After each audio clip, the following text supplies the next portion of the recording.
Okay, we will be starting shortly.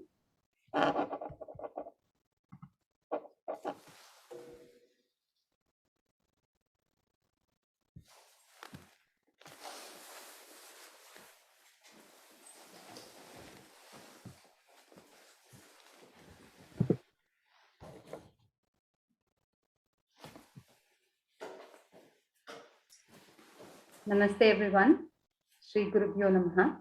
My name is Jyotishmati Swaminathan, and on behalf of Bharatha Darshana family, I would like to invite you all to Smaranarpanam 2021, a program to honor and celebrate our beloved Mani Akka's memories and her contributions to the field of Indian classical dance and music. Let us start today's program with a small prayer, followed by an invocation song by Madhwana.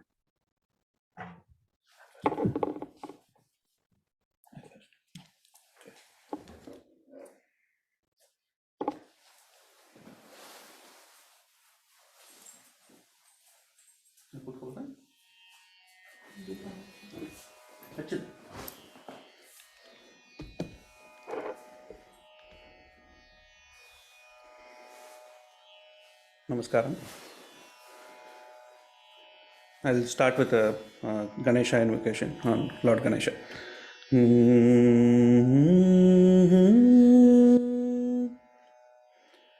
Tatvamariyatvama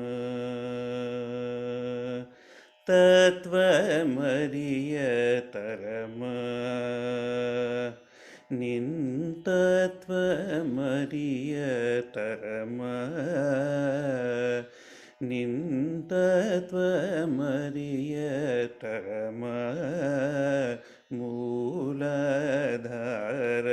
Ganapati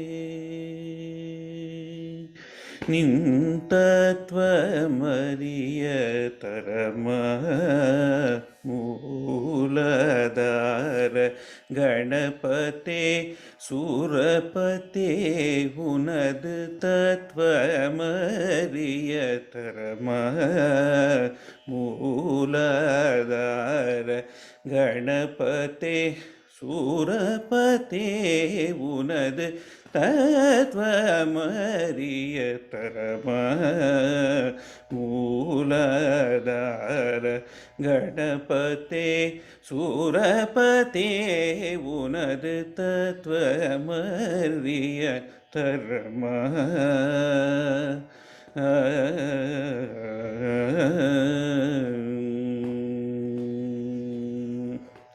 Satvagunamum Jiva Dayayum Jnanamum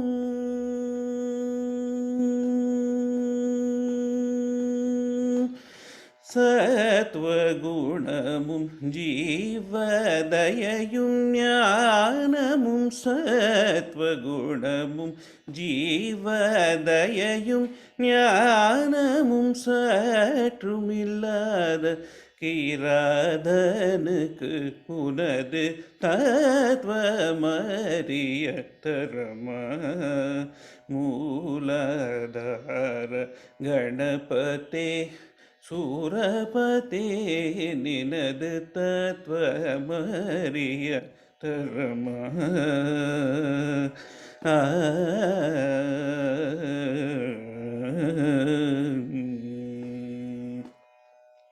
Madhura Paripurna Modaka Karane Mahavignavana Kutara Varane Nidiyunbadum Anbakarul Parane Nitilachara Charabhijankurane Madhisekaran Magane Madhisekaran Magane Sumukane Madavaranamukane Madhisekaran Magane Sumukane Madavaranamukane Shruti Mudi Unarvarum சீத்பரணே ஸ்ருதி முடி உணர்வரும் சீத்பரணே குஹசோதரணே ராமதாசன் குலது தத்வமரிய தரம மூலதார கணபதே சூரபதே நினது தத்வமரிய தரம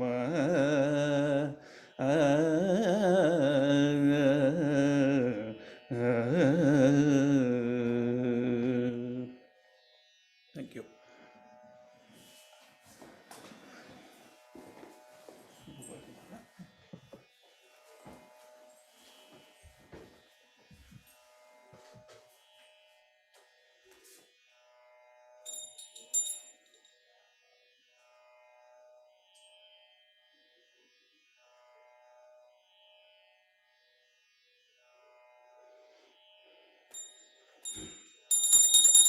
పవమాన సుడుడు పట్టు పాదవిందములకు నీనామారూపములకు జయ జయ మంగళం ప్రసాదనారధి భక్తులు పొగడుకుంట నీనామా రూపములకు జయ జయ మంగళం రాజీవ నయన త్యాగరాజ వినుతమైన శ్రీరామ రూపములకు మంగళం.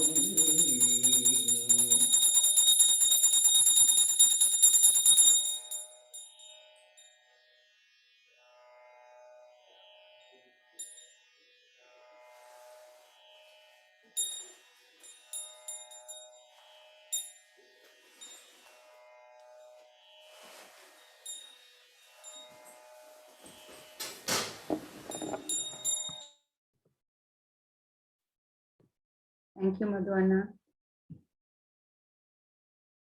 Smaranarpanam is the brainchild of Srimati Saujanya Madhusudan, our artistic director. Bharatanatyam has always been Saujanya's passion. She began her dance training under Guru Srimati Suma Nagesh and continued training under legendary gurus Padma Shri Adyarthi Lakshman, Shri Balagopal, and many others.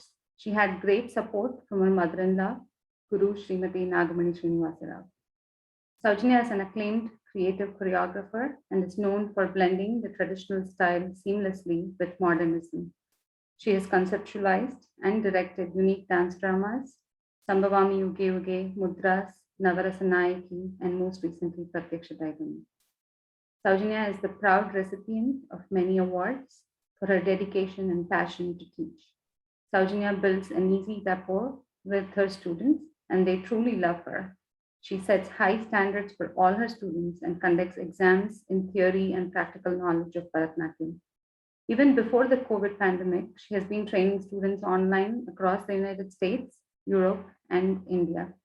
Her dedication as a teacher was recognized with the Sarvapalli Radhakrishnan Noble Teacher Award bestowed by Reliable Education Society and Dance India Trust just about a month ago. It is my honor to invite Srimati Saujanya to present the keynote address.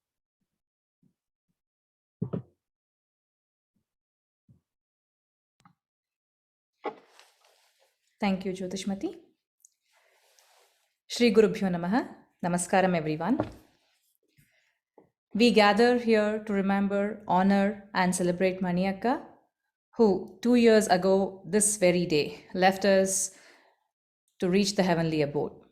Last year, during the first anniversary, we conducted a successful 11-day event with several performances, discussions, and interviews with students of both Bharatha Darshana and Bharatha Chudamani all over the globe. Last year's event took a lot of planning, preparation, and execution. However, this year, the decision to conduct Smaranarpanam as a one-day event wasn't done until just a few days ago. Guru Srimati Nagamani Srinivasarao has had the honor of being tutored by her distinguished brothers, the legendary Bharatanatyam Guru Padma Shri Adyarthi Lakshman and Sri K. Ramarao at the tender age of 7.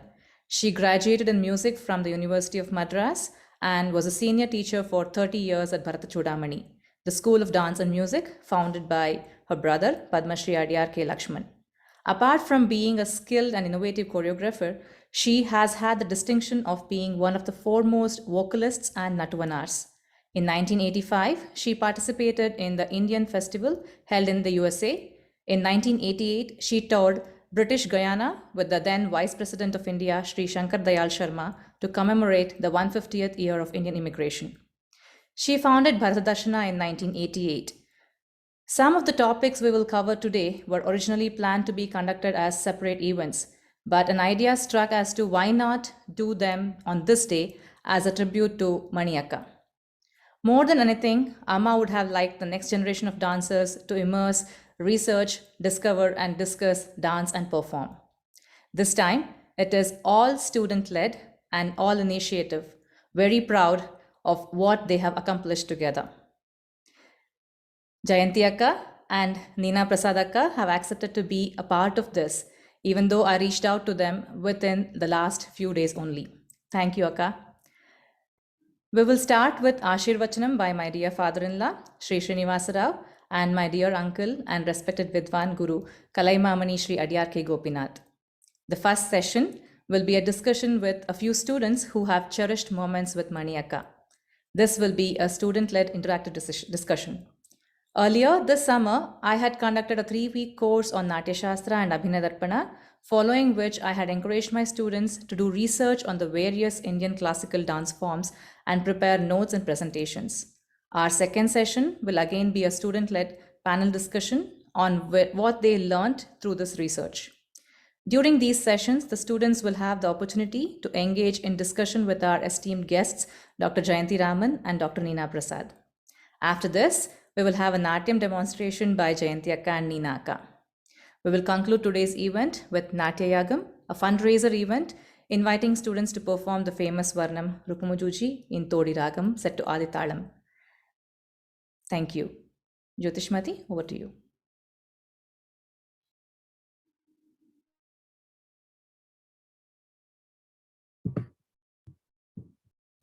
Thank you, Sarjanya. Now, I would like to invite and introduce 2 of our very own family members, Sri Srinivasa Rao and Vidwan Adiyar K. Gopinath. Sri Srinivasa Rao, fondly known as Chinu Anna, is the husband of Mani Akka, who greatly values music and dance art forms. He was and continues to be the main pillar of support to Mani Akka's collaboration with her brothers and instrumental in founding and functioning of Bharatha Darshana. He himself is an accomplished stage drama artist, having won awards for his performances. After his retirement, he settled in Bangalore and immersed himself in supporting and enabling arangetrams of several of Bharatha Darshana students. Today, he enjoys to see the tradition continue with his own daughter-in-law, training several students of next generation worldwide, including his own dearest grandkids. We are indeed very fortunate and honored to have him present here and deliver Ashirvachanam and blesses for continued success. And Mridangam Vidwan Adiyar K. Gopinath's mama is world-renowned percussionist. He is the disciple of legendary Guru Sangeeta Kalanidhi Padma Vibhushan Vidwan Shri Mayalpuram Shivaraman, brother of legendary Bharatanatyam Guru Padma Shri late Adiyar K. Lakshman and Mani Akka. Gopinath has toured the globe accompanying great artists. He's made a mark for himself as the most sought after mridangist for Bharatanatyam and Carnatic music kacheris in India and around the world. Kalaimamani Award by Tamil Nadu government, Sangeetagna by Bharatha Kalanjali are among the several awards to his credit. We are greatly honored to have him with us today and receive blessings from him and hear a few words from both of them. Over to you, Tina Mama, if you want to go first. Gurubhyo Namaha. எல்லாருக்கும் என்னுடைய நமஸ்காரம்.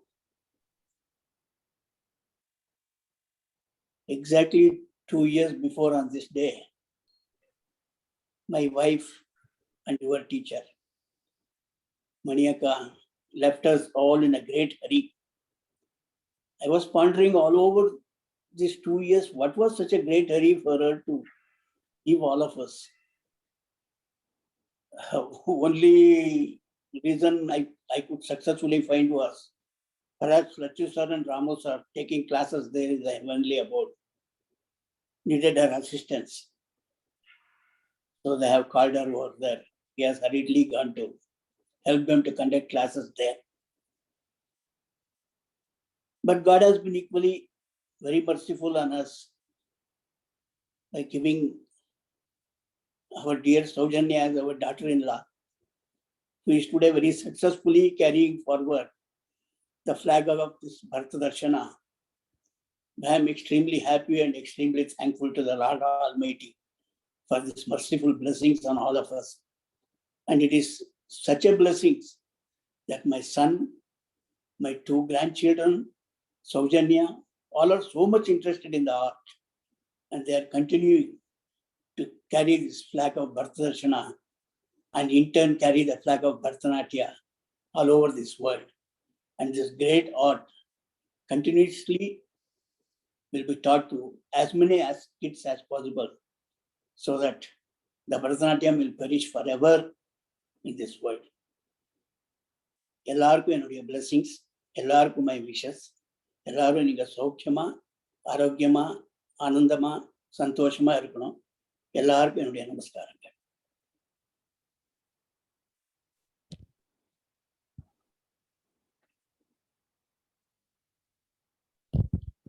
எல்லாருக்கும் என்னுடைய நமஸ்காரம் and my best wishes Saujanya and Madhusudan and all the family of her celebrating and remembering my sister Nagamani Srinivasarao. I also I am very happy to take part in this function, though I am away in Chennai. So it's a real thing, very nice to be with this celebration of Remembrance. So to say a few words about my sister, it is something, it's not a few words, it's not enough actually. I may have to say more words, but to say it shortly, she was with me always. I was with her always. We were never parted much. Though she was in Bangalore and I was in Chennai, but we had a contact and communication always. She will tell me everything. I used to tell her what I'm doing, where I'm going, where performing. She used to ask me everything. Where are you going today? Where are you going to perform? To whom you are playing? All these things she will ask, and she will be very happy. That I miss nowadays, because that was a long time of better association right from our childhood. We were trained together by my brother Adya Lakshman, music, and also in Mridangam for me, music for her. So it is a real long kind of association with my sister, and I was very happy. And with Saujanya coming as a daughter-in-law, it is a great, it's a blessing for her too, because she has taken up the dance school and she's running the school very well, and she is imparting the Bharatanatyam to students in US and as well as in Bangalore. So, indeed, this session of discussion and things are very good. It's very useful for the students and also for those who are watching this. So with that, I really feel very happy and honored. I need to take part in this function. I'm really happy to bless all the students as well as those who are taking class, with my blessings as well as my uh, family elders. They will always be on the watching you all under blessing.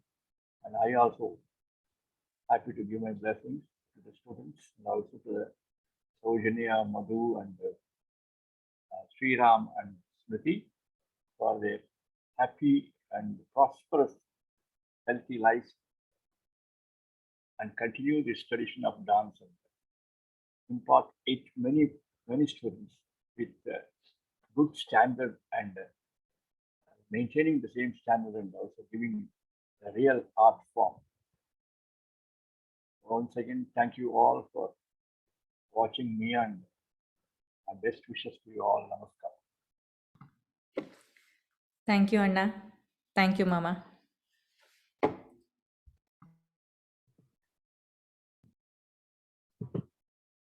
Thank you, Mama.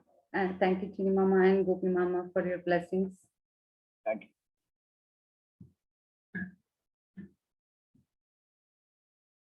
Smaranarpanam 2021, with the blessings from Mani Akka, has taken shape into a program where, along with remembering her cherished memories and achievements, also includes active participation by her loving students of Bharatha Darshana.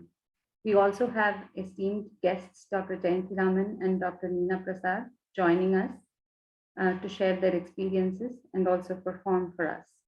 This will be an invaluable experience for all the students. Thank you for being part of the event. I just want to briefly introduce Dr. Neena Prasad right now. Dr. Neena Prasad has a brilliant academic background and continues her research pursuits along with her performances and teaching responsibilities. She pursued a rigorous regimen of dance education, achieving proficiency in Bharatanatyam, Kuchipudi, Mohiniyattam, and Kathakali. After her MA in English Literature, she was awarded PhD from Rabindra Bharat University in Kolkata for her thesis on the concepts of Lasya and Tandava in classical dances of South Asia, a detailed study. She was also awarded a postdoctoral research fellowship from AHRB Research Center for Cross-Cultural Music and Dance Performance by University of Surrey. Her professional training includes Mohiniyattam from Kalamandalam Suganthi and Kalamandalam Kshemavati, Bharatanatyam from Padmashri Adyarthi Lakshman, Kuchipudi from Padma Bhushan Vempati Chinnasatyam, and Kathakali from Vembayam Appakuttan Pillai. I now invite Mani Akka to be part of our program today, and we are really happy to have you here with us.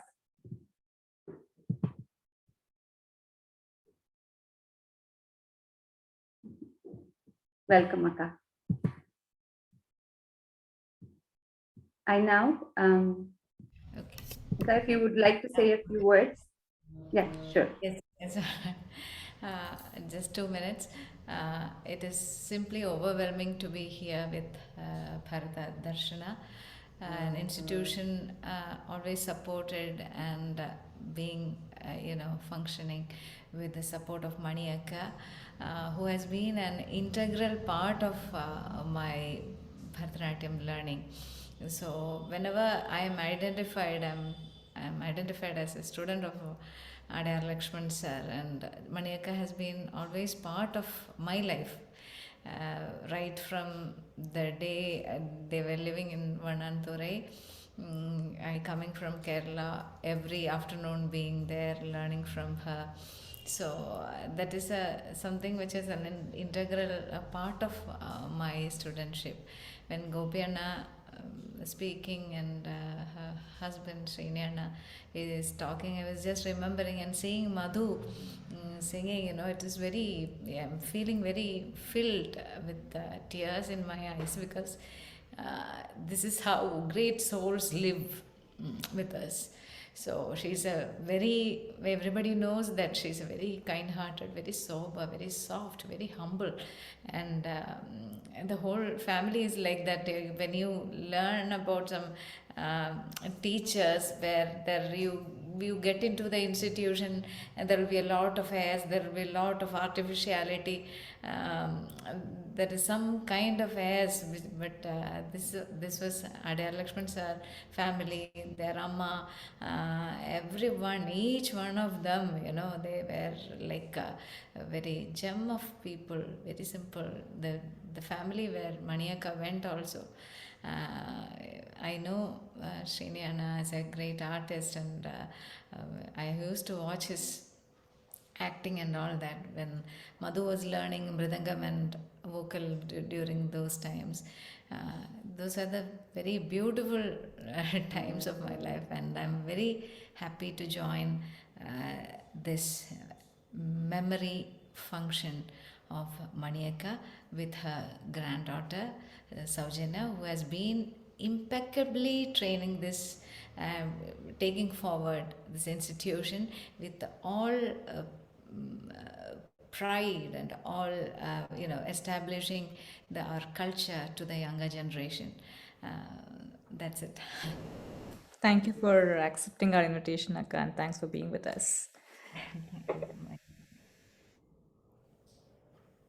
Thank you so much, Akka, and we look forward to hearing more of your experiences and your demonstration for us later. Ipoveva? Illa, konja nal kech. I will introduce. Yeah. Okay. Thank you, Akka. Thank you.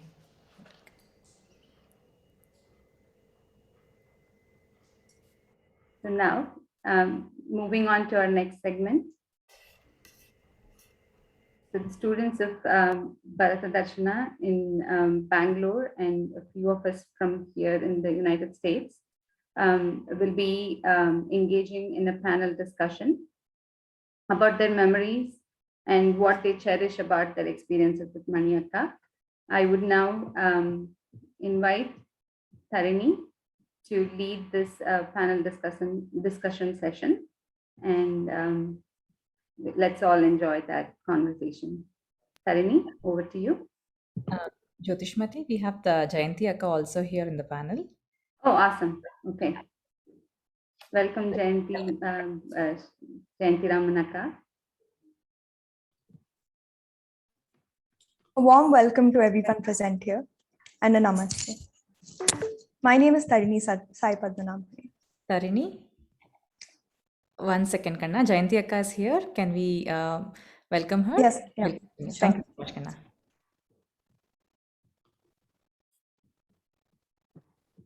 Joe, over to you.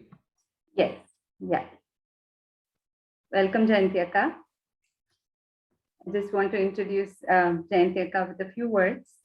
Dr. Jayanthi Raman, a student of Adyar Lakshman sir. She was teaching under the auspices of Lakshman sir in India. And Jayanthi Raman is an icon whose impact on local arts and culture, as well as nationally, has been, not only locally, but nationally, has been tremendous over the past decades. Her impressive multifaceted career spans over 4 decades as an award-winning, nationally recognized traditional Indian dance performer, choreographer, master artist, and sought-after educator, speaker, author, presenter, promoter, producer, and influential arts advocate in the Northwest. Dr. Jayanthi Raman is the founder and teacher of one of the premier institutions of Indian classical dance, Natya Dance Academy, based in Portland, Oregon, and also in Redmond and Bothell, Washington. The Dance Academy enhances cultural diversity by bringing Indian classical dance of highest quality through performances and outreach events influencing the cultural scene. Jayanthi Akka's artistry, mentorship, and advocacy continues to improve the accessibility, vitality, and appreciation of the traditional arts. In her own words, dance is very much a part of my life and who I am. So that says it all. We welcome Dr. Jayanthi Raman to our program today. We would like to hear a few words from you, Akka. Thank you. It's an honor. First, namaskarams to everyone. I'm seeing Gopiana after a long time and Chinoana after many, many years. So namaskarams to both of them. And hello to Saujanya and to all the students who are attending today. it is a great honor to be part of this event and to share experiences about Mani Akka.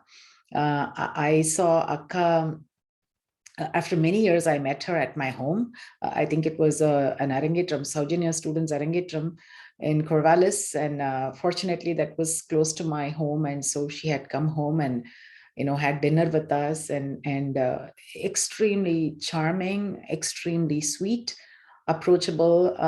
My kids loved her. My husband had so much regard for her. And he had just met her. He had heard me talk about her. My memories stem from the fact that literally I was in Gurukula Vasam with the Vadyar family, Lakshman sir's family, and Ramona and Lakshman sir, Gopiana, everyone was always there. Mani Akka was there in the afternoon teaching classes. And Madhu was a baby. To all of you, Madhu is Saujanya's husband. To me, Saujanya is the newcomer, the daughter-in-law. But Madhu was a baby sitting in Akka's lap. And I still have the recording where she sang Neelamayil Medu. And he was sitting on her lap, and he would hum and sing in sync with her. And I remember she would,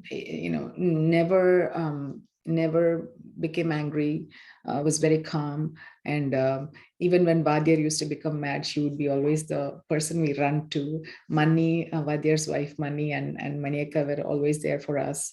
And it was an awesome experience, because it was a holistic experience. With the learning was theory, the learning was learning about thalams, about teaching. I was teaching in Vadyar's class, and I remember sitting next to him, shivering with my hands holding the tattikari. I was a little kid, barely just in my teens, when I was learning Natavangam from somebody who was like the Everest. And so I would just sit with my hands shivering and learning to recite Teyate. He would say, louder, louder, keep the beat. And he would keep the beat on my hands. And then there was Ramona, who was also a gentle soul, and Mani Akka, who was there. Akka was truly an Akka. She was someone you could talk to. And so that was, with all that heaviness in my heart, there is always a sense of celebration within me that I knew her and she was part of my life, dance life, and my professional and personal life. As it moved forward. So when I wrote my book on dance, grammar and technique of Bharatanatyam, I was very particular that my Vadyar family was writing the foreword for the book. So I remember calling Mani Akka and asking her, could you write? And there was no hesitation. She just said yes. And she asked me, what do you want me to write? What should I say? And so that is who she is. Just a very giving person, a very kind person, and very loving, and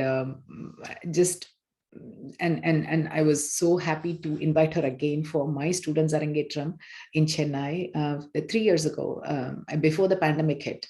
I was in Chennai conducting my students Arangetram at the Bhavan, and I was so happy that she could come and be a part of it and grace the occasion and say a few words. So I was excited. I think that was the time I met her, and then I heard the shocking news. So before I become too emotional, I'm glad and happy to be part of this. And again, my namaskarams to Chinu Anna and to Gopi Anna, and my namaskarams and pranams to all the people watching us from the heaven. And thank you, Sauj, for inviting me today. Thank you, Akka. Thanks for being part of this. Thank you, Akka. Okay. Now, Tarini, you can take it away and lead the panel discussion with the students of Bharatha Darshana and share their experiences that you guys had with Mani Akka, which is precious. A warm welcome and namaste to everyone present here. So it's been exactly 2 years since our dear Nagamani ma'am left us. She left us physically, but not emotionally. She left us, but with a lot of memories, teachings, learnings, and experiences, which, in my opinion, we will never forget. On this day, we remember ma'am more than ever and honor her once again. As a student under ma'am for 6 years in itself, I can say that ma'am has left a deep impact on me. The discipline and strictness that she instilled in me, the grace and dance that she inculcated in me is a huge part of who I am molded into now. And I can proudly say that I, Tarini, am a student of Bharatha Darshana under the guidance of Nagamani ma'am. I think I can speak on behalf of everyone here when I say that I'm grateful to have learned under the guidance of such a renowned guru and artist who has trained such great people as well. It is truly an honor to be associated with legends like Adyar K. Lakshman sir and Nagamani ma'am via Bharatha Darshana, who are such big names and have contributed so much to the arts of music and dance, not just in India, but worldwide. With my Arangetram coming up in the next month, I'm sure that Nagamani ma'am is very proud of me and giving not just me, but all the students of Bharatha Darshana her blessings as we seek them. Each and every student of Bharatha Darshana had splendid moments with Nagamani ma'am and so much to share when it comes to ma'am. And I think today, speaking of these moments will make us closer to ma'am 2 years since she has left us. I'm sure she's proud of each and every one of us and where we have come. We now want to share some of these precious moments with you all, for which we would like to have a discussion discussing our cherished moments with Nagamani ma'am, as we would like to call it. I would now like to call upon the students of Bharatha Darshana who will be sharing their thoughts and speaking of their moments with Nagamani ma'am on this day. Starting from the youngest and ending at the oldest in the panel, I now introduce the speakers. We have Shreya.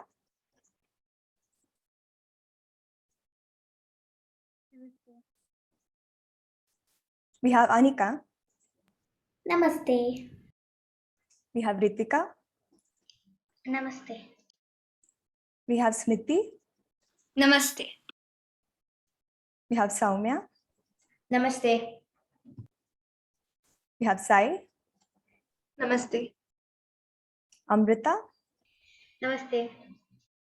Digambari. Namaste. Mahati. Namaste. And myself, Tarini, who are the students from Bharatha Darshana Bangalore, who are going to be speaking in the panel today. And we also have from the US, Sahana and Reshma joining us. Namaste. Namaste. The floor is now open. Namaste. It has been 5 years since I've been learning dance under Nagamani ma'am. Smriti, how did you find out about Bharatha Darshana or ma'am? I am very honored to join Bharatha Darshana. The first time I found out about Nagamani ma'am was through my mom's friend who had suggested this class in Raman, Srinagar. I was then associated with Nagamani ma'am's class, and now I'm very happy to have joined there. I really miss our ma'am. That was beautiful, Smriti. How did you feel when you first started to learn Bharatanatyam under ma'am? Digambari? I still remember the first day I'd met ma'am. She was really kind and patient with me. I remember taking blessings from her and starting to dance for the first time. She was really very interactive and very calm with me. I was very excited to learn the dance from ma'am. That was marvelous to hear, Digambari. When was the first time you met ma'am, and what was her prediction or suggestion to you, Tarini? The first time that I met Nagamani ma'am was when I was along with my mom. We had always been keenly passionate about music and dance, and what we usually call arts in general. I remember the first time I met her, I was extremely scared. And this probably had something to do with the fact that I was 2 whole generations younger to her. And that fear was probably just a result of the immense amount of respect I had for her. I'd always heard from my friend about ma'am from my friends who were already learning under Bharatha Darshana. And at some point, I had decided to join dance classes as well. I was extremely interested in both the arts, which are quite interrelated. I think, and that gave an advantage to me over the others. Since my keen interest for the different art forms was there, I think that was something that clicked between me and Nagamani ma'am from the very beginning itself, since I loved music as well. That day marked the beginning of a new unstoppable journey for me. Ever since then, my passion for dance and music has never touched an inch lower. Although I got to know about ma'am's wonderful music proficiency later, I think that aspect made me very much connected to ma'am and even got me ahead. I still remember the days I met ma'am. It was very vivid, and the scenes are still very clear in my head. Probably one of the most unforgettable days of my life, now that I think of it. That was a wonderful answer, Tarini. Shreya, what made you choose Nagamani ma'am over anybody else?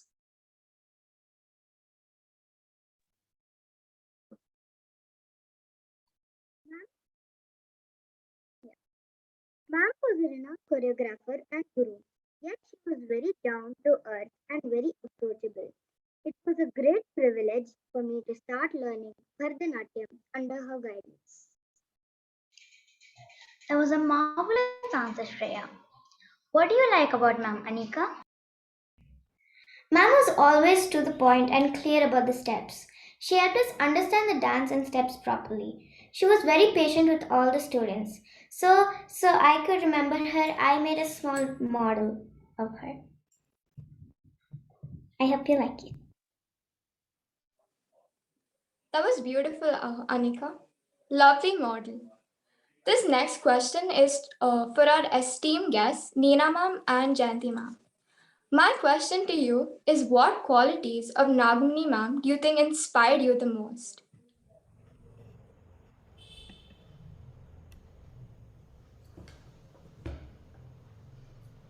Jayantika says, or should I? Yeah, go ahead, Neena. Okay. Uh, as Akka told, it is like she's a truly an Akka. The most beautiful thing is that she is a very humble person, uh, and very deeply drenched in the art with a lot of respect to it. She respected and honored art uh, all through her life, you know. So that is the quality which I always like seek from her and make mine. For me, both as a student and as a performer, now as a teacher, I think the value she instilled in me and the way she inspired me was, in spite of all her training and knowledge, she still wanted to learn, and she wanted to continue learning and continue to progress. And she was very much inspiring and accessible. The most important thing is she was approachable and accessible. So she was not this proud, offhand teacher. And she was not this proud teacher who said, I know everything, you don't know anything, but rather a very approachable person who made it easy for students to not fear her, but to approach her and to learn from her, no matter what age or what level they were in. That was the most important thing I learned from her, is no matter what age or what level the other person is in, whether it is the audience, whether it is the co-working people, or whether it is my students, I have to make myself approachable so that the art form is given to them easily and they can access the art form easily. So I became the second person and my dance is in front of me, and that becomes the primary thing. So that humility is what I have cherished and tried to follow in my life.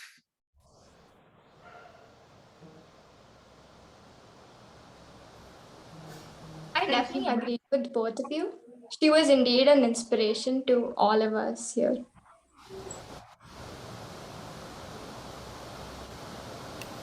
Thank you. That was indeed very inspirational. Amrita, would you like to answer what quality of ma'am has inspired you the most? Yes, sure. Her kindness and passion for dance inspired me the most. That's a wonderful answer. Ma'am taught me a lot of rather than discipline. What was the best advice that ma'am gave you? Best advice that ma'am gave me was to enjoy and dance. Also, ma'am tells us that we need to be perfect in all the do's and items, which enhances my gracefulness. And over here, I would also like to add a poem which I wrote for ma'am. A teacher should have a special place in every child's heart because in this game of life, they help them get their start. I just want to thank our dear Nagamani ma'am for all the things you have done. You are a very special teacher, and to me, you're the number one teacher. And I've also done a drawing. I hope you like it.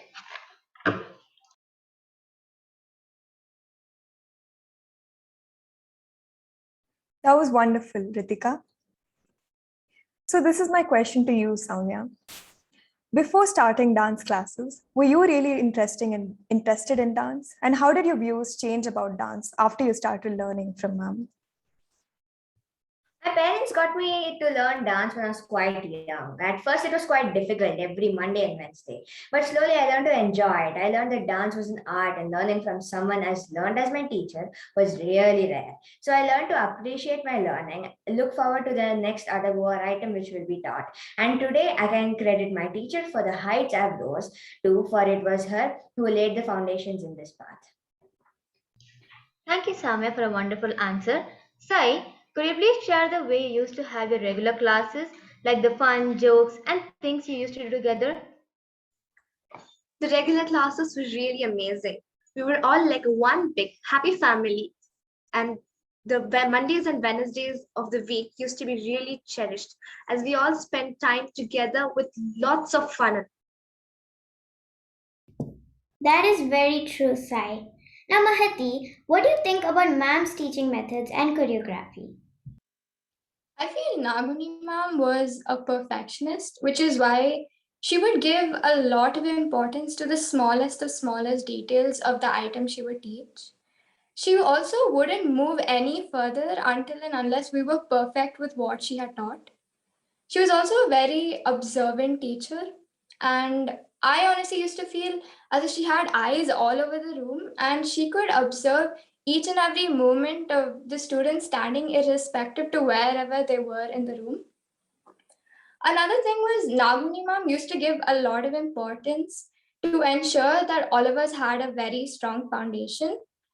I remember how she would start her classes with all the seniors and the juniors dancing together in the very same room. She would make us do a lot of adavus until our feet ached. I completely agree, Mahanti.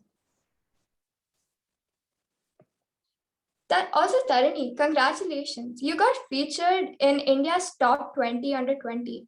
Would you like to share some light on the role Nagmani ma'am played in this? First off, I think it's an honor that I've been given this role, which is now attached to my name. I think one of the main reasons for that was the role that dance and Nagamani ma'am played in it. Nagamani ma'am gave me one of the strongest foundations, not just in terms of dance, but also in the way she molded us physically and mentally. She is the reason that I believe I have gotten the discipline that I've gotten in my life today. She used to always be a perfectionist, as you've already mentioned, Mahati. And I think that was one of the aspects that made her so extremely unique. She not just molded me into the person that I am today, but also told me a lot of things which I implement in my life till date. She used to often say this sentence: you are dance students. You should show that in the way you are, not just in the way you dance, but the way you speak, the way you walk, the way you talk, the way you present yourself.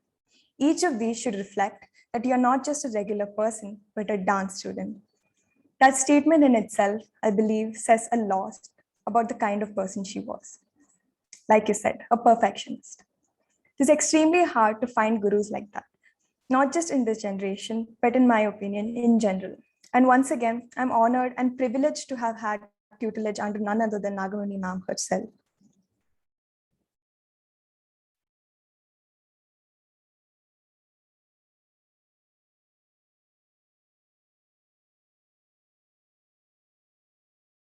That was a wonderful answer, Tarini.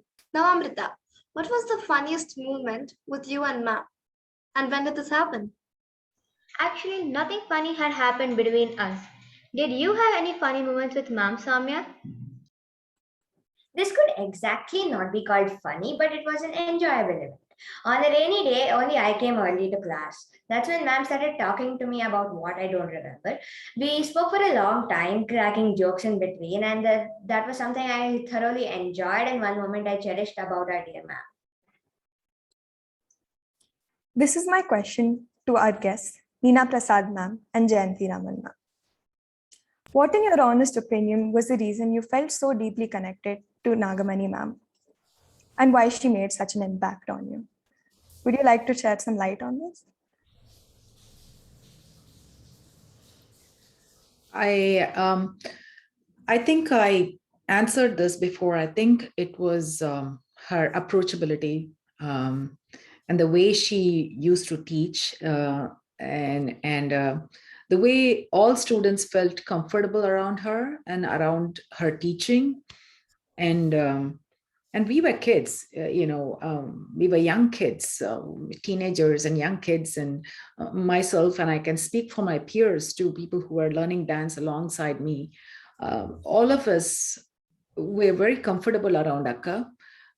She never pushed us down. She never talked ill about our dance, but rather encouraged us to dance better. And whether it was the Adavu class or whether it was teaching a padam or teaching part of a tilana, it was always, work toward this and be toward this. In kuncha aramandi, it's a little bit more aramandi, stand straight or look at your hands. The approachability and the way she taught with such grace and elegance, I think that made a mark. And I think that's one of the reasons why I'm here today and why many of our students would not hesitate being part of this event, because I think most of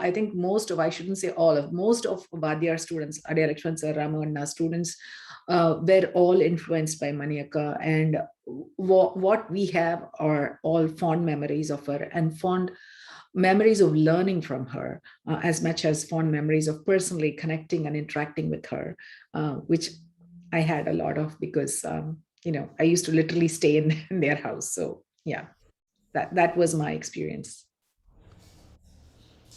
Right from the first concert of mine in Palakkad years back in 1989-90, from the last one which I did when of the anniversary celebrations of Bharatha Chudamani, Mani Akka has been there. So I have never thought of any concert without Mani Akka, because Mani Akka has been an integral part of Master. And also she was very approachable, like even if you learn some items, the regular items with Master, we will have some doubt. So இப்போ ஏதோ ஒரு கச்சேரி இருக்குது, if அந்த கும்பலில் we used to do lot of group concerts அங்கே இங்கே and also solo. So அப்போ இருந்தால் கூட we will have some doubtsனா, the only person ஒன்றும் நினைக்காம you can ask is Mani Akka. So she will give you that confidence and she நீ வந்துக்கோயே, you can come, வந்து பண்ணிக்கோ. And this stays as a very as a bleeding, because I called her when she was in Bangalore. She called me, you come and stay. I told her, I miss on the days and I want to revise some items with you na, நீ வந்துக்கோ, வந்து கூட இருந்துட்டு பண்ணிட்டு போகலாம், தாராளமாவா.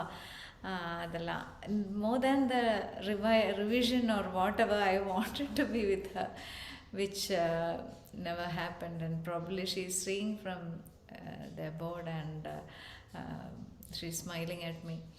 So the best thing, I'm a dance teacher and I've been with many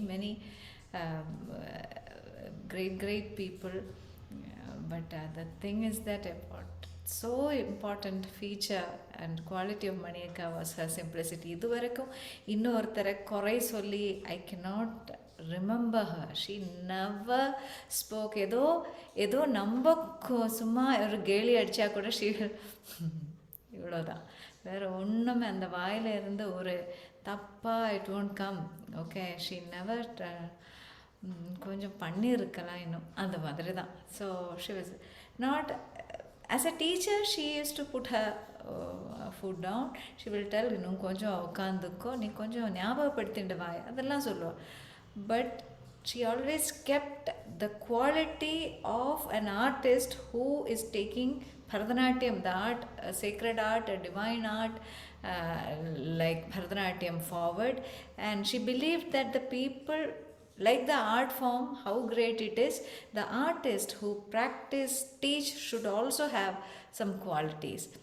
So that was readily, see, when you see dancers around, you are seeing people around you, they have different names. With Vadyar and the whole family, we could easily, it is very tangible that there were this simplicity, great art, great people, two humble people. So that was the great lesson which we took. Thank you, Neena ma'am and Jayanthi ma'am, for sharing your stories. Why was Nagamani ma'am the most unique teacher you had met? Anything about ma'am's teaching style and methodology that inspired you the most or made you realize the privilege that you were learning from such a legendary guru and human? Tarini, would you like to answer this? Sure. Nagamani ma'am, like I said before, was a perfectionist. And that was one quality that made her so different from everyone else. Not just that, but she was an artist in its truest terms. And she valued the art more than anything else. I could say that was the reason that she had and still has so many students who are so proud of being her students. And this is the reason, I believe, that which is her love for the art, her pure love. And of course, the love that she had for us students, that we now have a feeling that we have a guiding angel above us.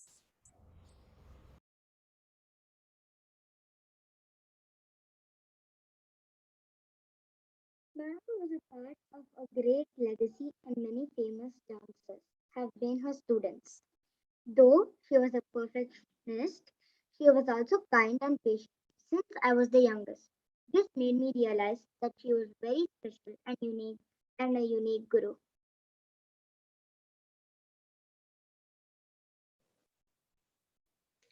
What were some of ma'am's choreographies you learned, and were you part of the choreography process for any of them?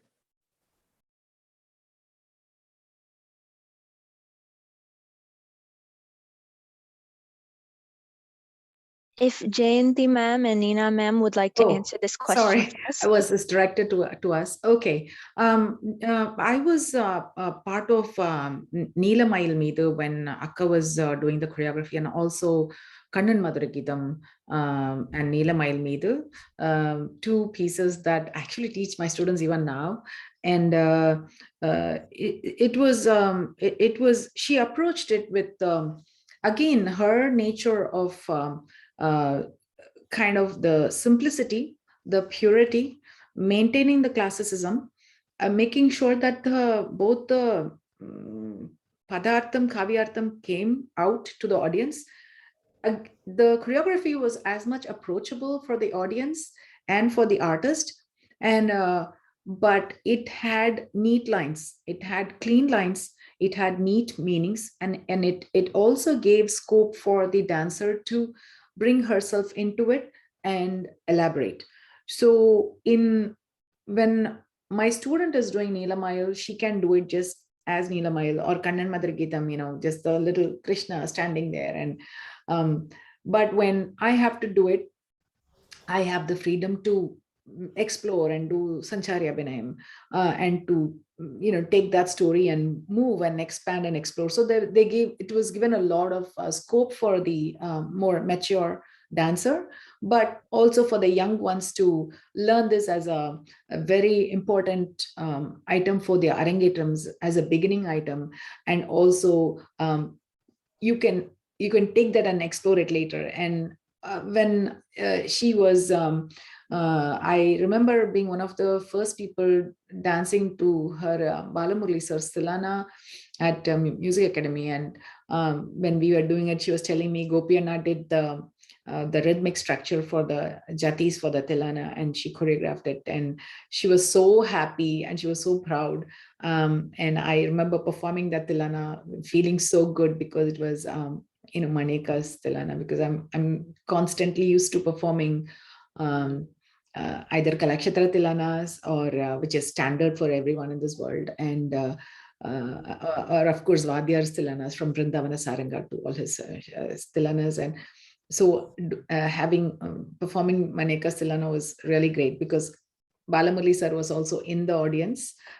He was a chief guest, and to perform that was a wonderful experience for me. So I was part of that process also, and I was part of performing it on stage too. So for me, it was, I was a kid, so I don't know what learning experience I got from it, but rather than just learning the item, but thinking back when I teach my students, I know when it is a student, when I do the choreography, I know that my approach should be like hers, having it accessible, but also giving the scope for the dancer to evolve and to have the scope to generate her own movements and her own creativity into it. So that is also her lifestyle, right? Her life principle of both approach, simplicity, and also the experience and the knowledge, that comes. So that's what I learned, and I enjoyed being part of it. For me, of course, Kannan Madhura Geetham and Thillai Ambalam was one of my favorite items which she did. It was like a very different Shabdam, totally. And many items I learned from her. Didn't even recognizing that it's her choreography. So it was like the items which we learned in the class and also with her. But my favorite item is Thillai Ambalam. It has that unseen, that resonance in it, that choreography carries it. So that's my favorite item.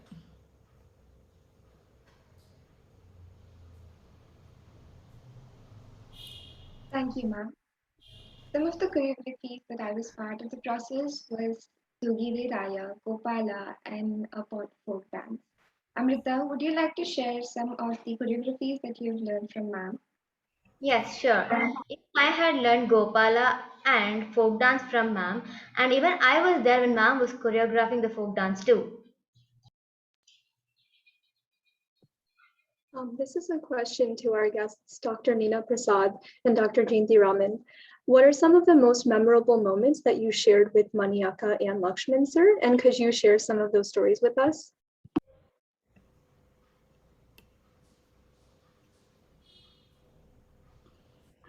Of course, I could go on and on about my experience and my time with Vadyar and Mani Akka. There's that's one separate it's a separate session in itself, because there's a lot of memories. I always say for Lakshman sir, he could take mere dust and turn it into diamonds. That was my take, because if anyone says I'm Vadyar student,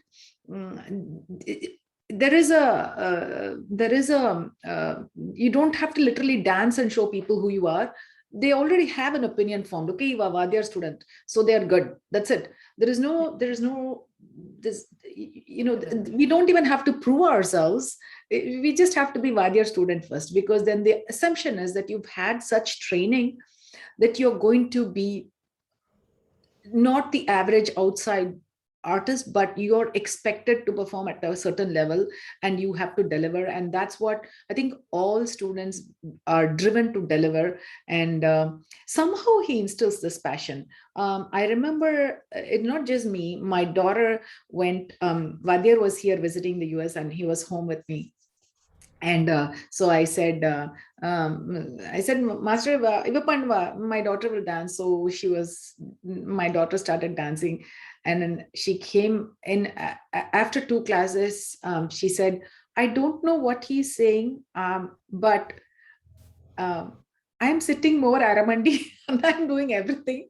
It's just there is something about Vadyar, the way he says, recites the Nattavangam. To me, he's the best Nattavanar in the world. Precision, timing, precision, everything. Even today, if you hear his jatis, Enoda favorites are Neena Mayam jatis, incredible jatis, and in Neena Mayam. And if when I'm doing Natvangam, I have to constantly keep my eyes on the thalam, constantly make sure that I'm keeping his voice in my ears when I do the Natvangam. They're such incredible, fabulous jatis, and when he recites them, it's got that energy.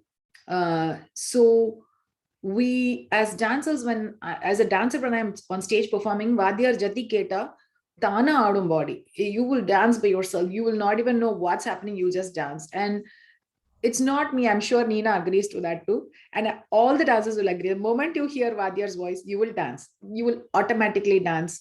And during the September 9/11 event that happened in the US, Vadyar was here at home. He was supposed to finish my concert and travel somewhere else.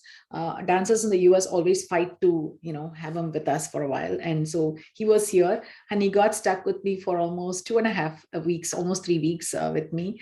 And so early morning, I used to get up, take a shower, wear my dance dress, cook in that, do everything in that, make sure Vadyar was taken care and my family was taken care, and enjoyed my time and practice with him. So cherished memories. His favorite thing, Vadyar's favorite thing, was to talk about Kalakshitra. Our absolute favorite is to talk about Kalakshitra, to talk about Rukmini Ate. He loved and enjoyed doing that. And if you get him started, he will talk about this for hours. And his time at Kalakshitra, when he was playing cricket and Ate called him and said, "You want cricket or do you want this?"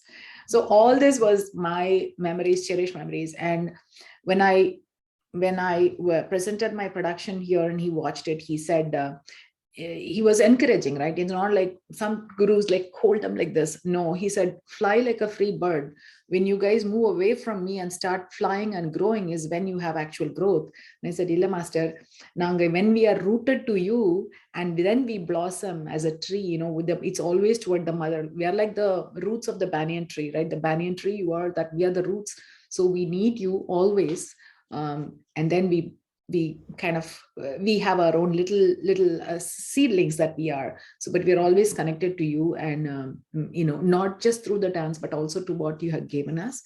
So Vadyar I can talk for a long time, Mani Akka I can talk for hours. So but I wanted to share this both as a child, starting with my classes with him. I was with Chalapati Anna till my Alaripu from Kalakshitra, and then from Alaripu I was with Vadyar, and we all, there were a lot of akkas in the class who taught us too. And so there was discipline, definitely a lot of discipline, a lot of dedication expected from you. But overall, I think almost every person who went in there, I think every dancer has to have passion for the art. Otherwise you can't dance. You know why? Your body hurts. And all you'll be thinking is, oh my God, it's hurting, it's hurting. And most of the people who don't like dance stop. Within a few months, within a few years, they'll stop. They can't dance. But if you're pursuing your dance, it's because of your love for dance. And that kind of is encouraged and instilled by your teachers, guiding you and setting you to the right path. And I think we're all blessed, not just me and Neena, but all of you are blessed to be with this family. That's my take. As Jadika told, I can talk a whole day about Master. Not even a single day passes without her remembrance. What she said, Lakshman sir students na you can take anybody, anyone. This Jayanthi Akka, other Jayanthi Akka, Roja Akka, Mavin, Natya Kalyani, or me, we all take classes well. I'm telling you very sincerely, not with because he didn't make us merely to dance. Okay, anyone you take, we all render jati impeccably. We have this tie, we have this grasp. I will tell you just 5 points I would like to tell. One, incident which made me very proud is I had applied for senior scholarship for Bharatanatyam way in 1993. Okay, so this test was happening in Delhi, and I went there. There are so many students, different from different places in India, and Yamini Krishnamurthy was one of the gurus, one of the who was conducting that for Judges, she was. yeah, judges, yeah. And then I did Stuti Pancharatnam. Okay, I put one cassette and I did. She called me and she asked me, who rendered this jati? I said, myself. She said, you are who student? I said, I am Adar Lakshman. Says, okay. See, the immediate gesture with he responded. I was in the third rank. I remember. So this is how it is. Okay, by that time we could rent, as Jayanthi recollected, ஆடல் நீ என்ன ஆடுறதோ அது உன்னால் தட்ட முடியணும். That was his இது. நீ என்ன ஆடுறதோ அதை உன்னால் தட்ட முடியணும். And right from Teyyathe we learned. Teyyathe from the Tattukazhi we learned. And then from Tattukazhi we went to the Jalre. So anyone you take, we can exist not as teachers, not as dancers, we'll exist as Nataras. So that's how it is, number one. Number two, another one is that now when they see Jayanthi all they were all in Chennai. I'm Keralite and I came to Chennai, and those were the days, your parents will be sending you some money, and you will be with that money you will have to look at the whole month. Not that if you ask they might send money, but we wouldn't like. So I was going to Chinnasatyam sir, and noon, I will be taking a bus and going from T Nagar to Lakshman sir. Anga pona, அந்த சன்னில் the first thing அம்மா or master நீ சாப்பிட்டியா, ரொம்ப இதுவாக இருக்க, போய் சாப்பிடு. So that rasam and sadam which I ate, அது மணி அக்கா வீட்டில் கூட அப்படி தான். See, this is, I don't know how you generation people would take, but as அது வந்து ஒரு when you enter the house, that ஒரு ஃபுட் இருக்கு, அந்த இது இருக்குன்னா அதுக்கு it has the value of அமிர்த. ஸோ அப்படி அந்த food I won't forget till my end of life. அது ஒன்று.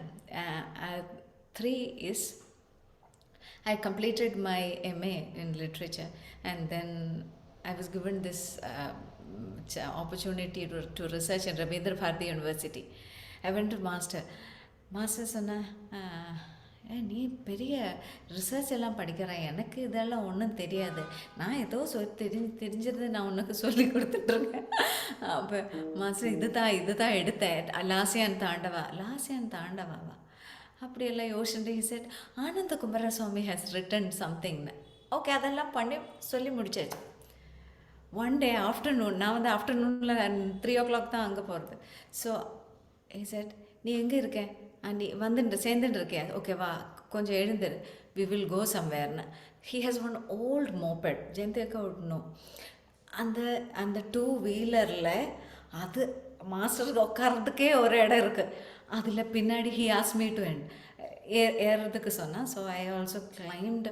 அது அப்படியே போய் கலாக்ஷேத்ராக்குள்ள அங்கே போய் நுழைஞ்சேன் வச்சுக்கோ. ஒரு இடத்துல எனக்கு தெரியல இவர் எங்கே தான் போகிறாருன்னு. ஸோ வென் காலிங் பெல் அடித்த உடனேயே சுந்தரி டீச்சர் கேம் அண்ட் ஓப்பன்ட். அங்கே பார்த்தா பெரிய சாரதா டீச்சர் வாஸ் தேர். யார் லக்ஷ்மணாவா ன்னு சொன்னான். The moment master got in, I was seeing a different master, like how you will be in front of master. அது மாதிரி he was just அந்த ஓரத்தில் சேர்ந்து he went இப்படி ஒரு நமஸ்காரம் பண்ணி, எனக்கு இது என்ன காட்சி, அவரோட சிஷியோட என்ன பண்ணணுன்னு எனக்கு தெரியல. ஸோ ஹீ இன்ட்ரடியூஸ் மே, என்னோட இதுதான் மனைவி, அவள் பெரிய ரிசர்ச் எல்லாம் பண்ணுறான். ஸோ அந்த இதுலேருந்து so what mind he has. It's chinna vishayamavatu, you tell him, and that he will keep that in mind. And he sent to many people, to Shanta Rao. அந்த மீட்டிங்கோடலாம் வேல்யூ எனக்கு இப்போ தெரியறது. Arudra, Mohan Khokar, the great people, scholars I met only through him. Another one thing also I would like to share, adu kuda konja ketukonga, because this is a lesson that you guys have to remember. Once that Nardagana Sabha hosts Natyanjali, அது ஒன்று இருக்கேன். So அதில் வந்து master had a student in Bangalore. She is a singer. Radha யார் அது அக்கா? நம்ம இந்த சகுந்தலா வர்ணம் எல்லாம் பண்ணிட்டு இருந்தாலே, she was a singer. I don't know, you remember her. Okay, she was supposed to dance. அப்போ last minute she didn't dance. He called me. அங்கே போனோன்னா எனக்கு சிங் ஸ்டார்ஸ். ஐயோ சார், நான் சொன்னேன், ஐயோ சார் 1 வீக் இல்லையா சார், என்னால் ஆட முடியாது சார், எனக்கு அது சரிப்பட்டு வராது, நான் வந்து ஒரு இது இல்லை. ஐயோ, he gave me left and right. He said me, நீ யார் to decide whether you will dance good or dance bad? Who are you to decide? You have a certain potential. I have asked to do. What is your duty? To give yourself fully and dance. That's it. Day 1, I was fearful. Day 2, I crossed that. Day 3, I was like, I would like to dance. Day 4, I wanted to dance. Day 5, come, see me dance. Each day, and 7th day was a memorable day. That's a guru. So I like to share this, and it's endless stories. I became a Mohiniyattam dancer only because I was a student of Adar Lakshman sir. Yeah, I have to add here Vadyar's humility, as Neena was saying. Vadyar had come when he was here in US, and this was I had just received the national award here, and it was very prestigious because first Bharatanatyam dancer. People don't kind of Bharatanatyam gets thrown into this world dance, and it's part of folk and ethnical and world dance. It gets thrown there. It's not like ballet or modern dance. It doesn't get the thing. And you're all girls growing up here, you will know this, and you can, although the Indian immigrant community is cherishing and holding and valuing this art form, and actually we are the ones encouraging and sponsoring it more than others. To compete with ballet modern dance is really hard. And so that year the national award, so I was touring with OS Arun, Rajesh Vaidya, BK Raman flute, and Keshwan Mridangam, Ramki, who's Vikvanakram, Miss Marma. So these were like some legends who had worked with me on that project. So we were touring, and Vadyar's Mallari was what I was doing as a first piece. And so he had come to Portland. So it was the auditorium was filled out. And then after the thing, there was a Sanskrit professor from our local college who came in and said, he was talking to me, and he was asking, who are you and where did you learn? And Vadyar was next to me, and like I grabbed Vadyar, said, this is who is for everything in my dance, all the correct, all the things that you are admired. He's the reason. All the mistakes, if you have seen, I'm the reason. And this is my teacher. And he said, no, don't tell like that. I am her Vadyar today. Today I'm her Vadyar, and no teacher will say that. I'm telling you, there is no human who says with such humility to another person. And I'm like one dot compared to Vadyar, who's like an Everest, right? I'm like a grain of sand. So no, and that is something that I learned. If I admire my student, I'll say, oh my God, I'm so proud that I'm your teacher. I'm so happy that, that I've been able to teach you. So I learned that from my guru. And I wanted to share that. And especially in this world where you're growing in the US, where Indian dance, don't ever think that it will become mainstream with the Indians here. It will become mainstream, and we have to strive to make it mainstream, and we have to become the cultural ambassadors that is expected of us to do. So keep working hard. That was a wonderful answer. Now, Tharini, what, in your honest opinion, was the reason you felt deeply connected? And why do you think she made such an impact on you? First of all, I'm very intrigued and mm, amazed by all the stories that I heard by Jayanthi Raman ma'am and Neena Prasad ma'am. They're really very inspiring, and honestly, even in this small amount of time, have taught us so much and tells us about the greatness of these legendary gurus. For me, there is no one reason at all to be so deeply connected to ma'am. I think in the beginning I was very scared of her and all that stuff, but sooner or later I obviously realized that the amount of care she has is nothing short of the strictness that she showed to us as students. But I think that strictness is the reason, we were able to dance so well. So I think that I have to give it that to her. And yeah, I'm just honestly very grateful for her, and I won't uh, ever forget about her, because also once when my sister was unwell, she had to leave, and Nagamani ma'am, though my sister Rani had left due to whatever reasons, she used to always, every time she met me, every now and then, she would always ask about her and her well-being and her health and stuff like that. It was almost like a grandmotherly feeling, like how much a grandmother would care about you and stuff like that. um, and I think that those type of things brought me closer to her than ever. So yes, that's the reason.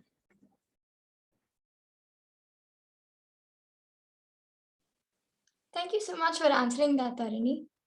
This is my question to Anika and Sai. What is your most favorite moment with mom? My favorite moment was when I gave my first offering to ma'am and she blessed me. What is your opinion, Sai?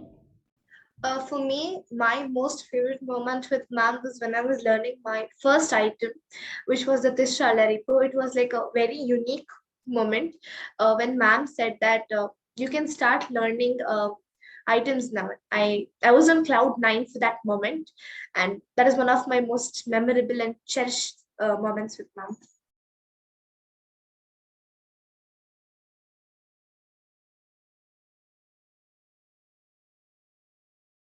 That's a wonderful answer, Sai. So I was about to ask, Mahati, what was one of your most memorable performances with ma'am? One of my most memorable performances with ma'am was when we participated at the Guinness World Record event at Chidambaram. It was really memorable as we had worked quite hard to learn a couple of new items at a very short span of time. And also because we made a world record together. It was also the very first time I had traveled with ma'am to take part in such a large event. We all enjoyed thoroughly preparing for the event, and we also had a lot of fun on the journey to Chidambaram. And it was also the first time I'd seen a very different side of ma'am, other than how she was her disciplinarian form during her usual classes. Performing at the Tillai Nataraja temple with mom alongside was just wonderful, and to see how proud she was of the feat we'd accomplished was just amazing. Tarini, what was your most memorable performance with mom? So one of my most memorable performances with ma'am was the Samanvaya, the Silver Jubilee performance. So not just the performance, but also the behind the scenes of the performance. While we were practicing for the performance, we had a lot of fun moments with ma'am. We also saw a whole different side of ma'am that time. And that was also the time we saw ma'am and her choreography at work. So she also used to improvise the choreography sometimes. So it was so amazing seeing such a legend at work in the choreographies. It was like very inspiring, and also it taught us a lot. And one thing that made me very happy that day as a child was, when I was younger, was that when she gave me one of the main roles in Tugire Raira to stand in between, that was one moment I remember very well, and I was extremely happy. And when she had also told me, it was because she saw a potential in me to carry that out, which is why she placed me in between. And yeah, I'm extremely happy, and this is one of the most memorable performances for me with ma'am. Thank you, And Tarini. So that was awesome, girls. The discussion, it really took us back to the time, and Jayantika, Neena's memories took us back in time. We would now like for Neena Akka and Jayantika to share some of their performances with us, so all of us can actually enjoy that as well. So, Sushma. Mani Akka, we are so looking forward to your demonstrations, and really all that you have shared so far has been amazing. Your journey, all the tidbits. So off to you. With no further ado.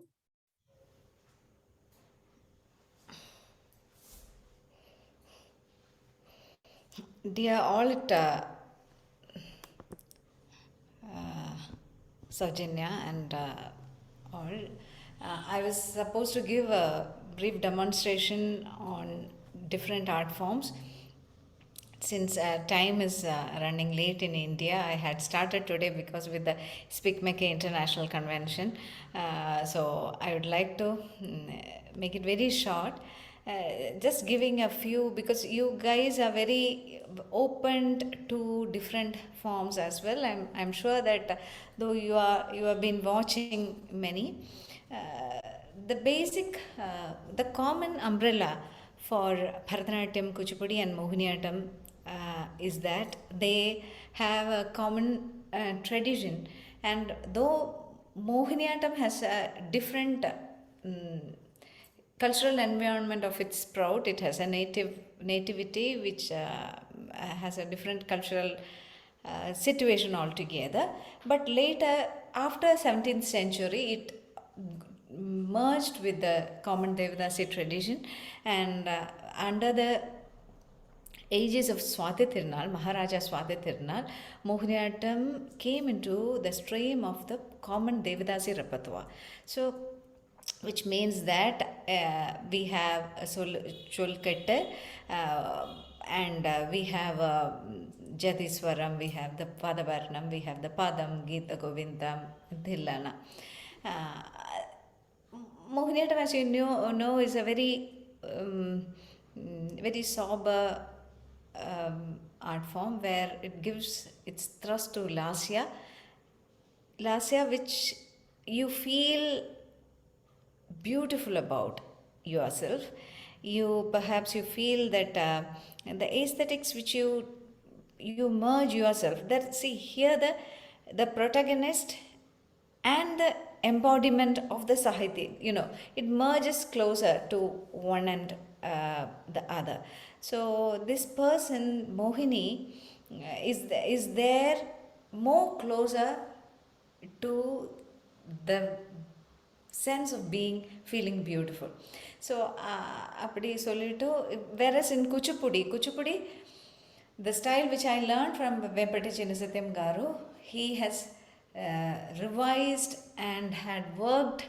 Kuchipudi has a solo art form. See, in Bharatanatyam, which I tell my students, Bharatanatyamile limbs nalla importance irukku. Whatever movement you take for your adavus, the energy is transmitted through your limbs, be it dhitittai or kritakadrakridom or tattai taha. This energy is flowing through your limbs. In Mohiniyattam, your limbs is just a direction. The energy moves in the outer space, outer kinesphere space, and mostly it is curvilinear, it is spiral. So like when you take the Natyarambha, and this is the Natyarambha, Mohiniyattam has its Natyarambha here, Odissi has it here, Kuchipudi here, Bharatanatyam here. So Natyarambha, there is a common stance. When you do the Parshva Andolika, the body is bent to the sides. See, the hand opens, but body moves in a bigger space. So the Andolikas, the swinging movements, are gives the character of Mohiniyattam. like the common space, like it's like Kathakali or Kudiyattam. Mohiniyattam also follows this text called Hastalakshana Deepika, and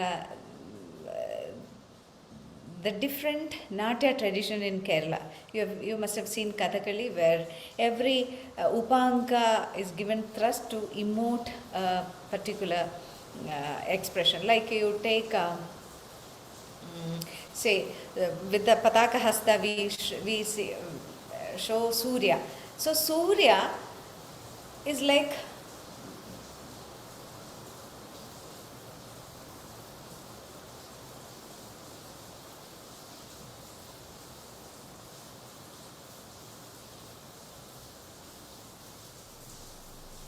you fix your eyes where Surya is there.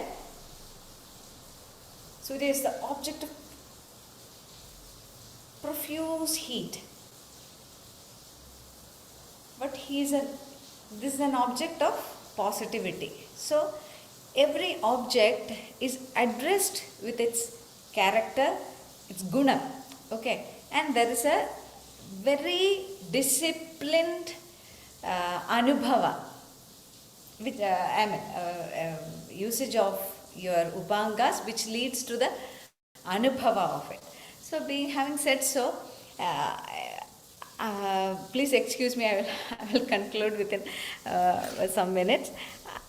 What I would like to do is a Swarajati. I will just do the Pallavi. You can make it how it is different from Bharatanatyam or Kuchipudi. Here, this is a Swarajati which we all learn as music students in Ananda Bhairavi, Rave, which will start with the Swaram and then go to the Pallavi. There is no Sanchari in it, so I think it will take some for 5 minutes. Okay, so I will do that for you.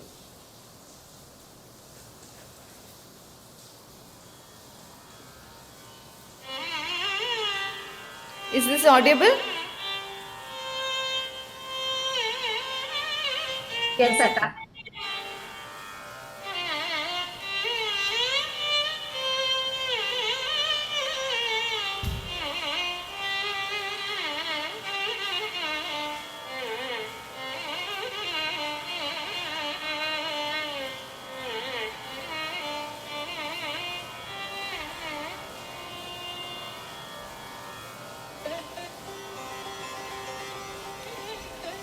Here the Nayika says, Saki, why he hasn't arrived?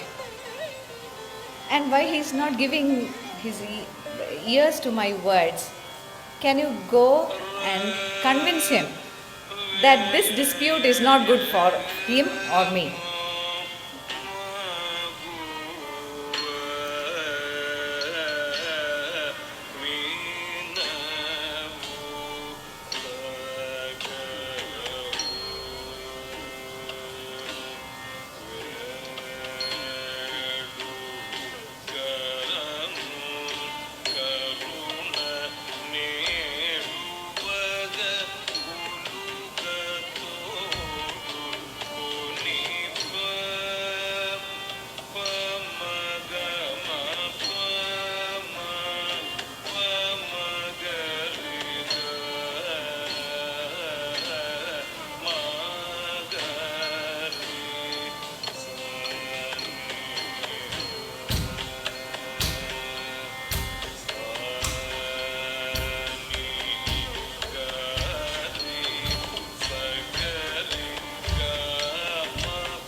Akka, that was just simply beautiful. Thank you so much. I couldn't get my eyes off of you.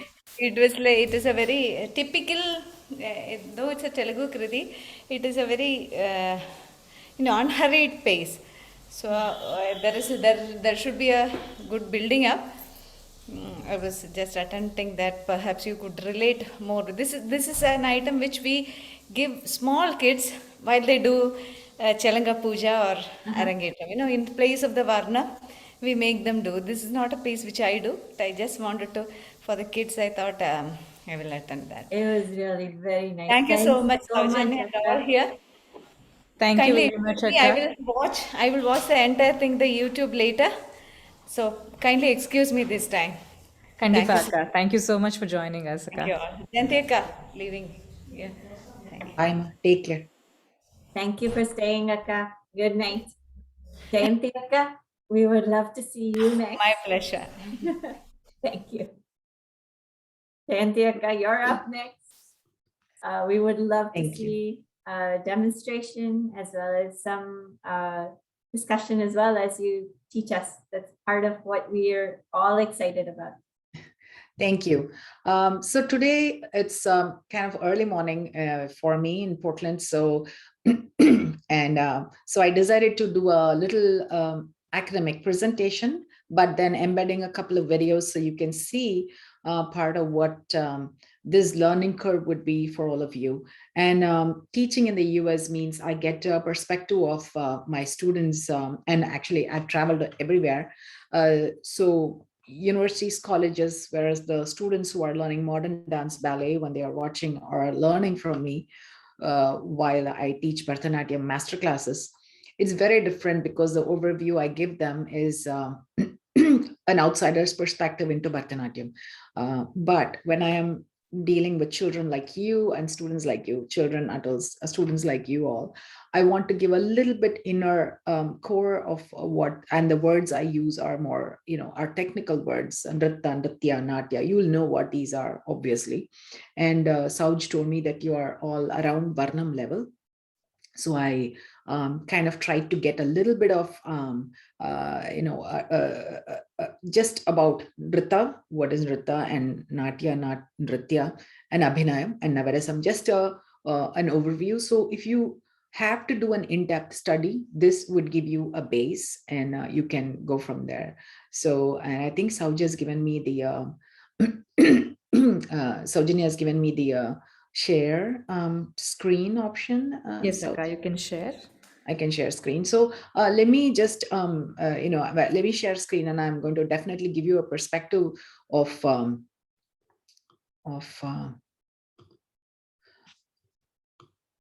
okay, I did not, I've just gone into the slide view mode. So Shri Gurubhyo Namaha, and this is an overview of Bharatanatyam.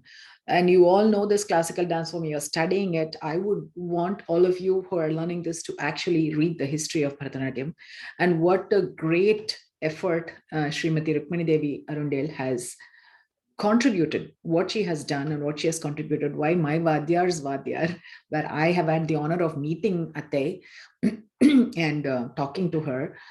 So what, when I was meeting and talking to her, I did not know what she was and what contribution she had made to Indian dance at that time. But as I was researching and writing the books, I realized what a great soul I was meeting.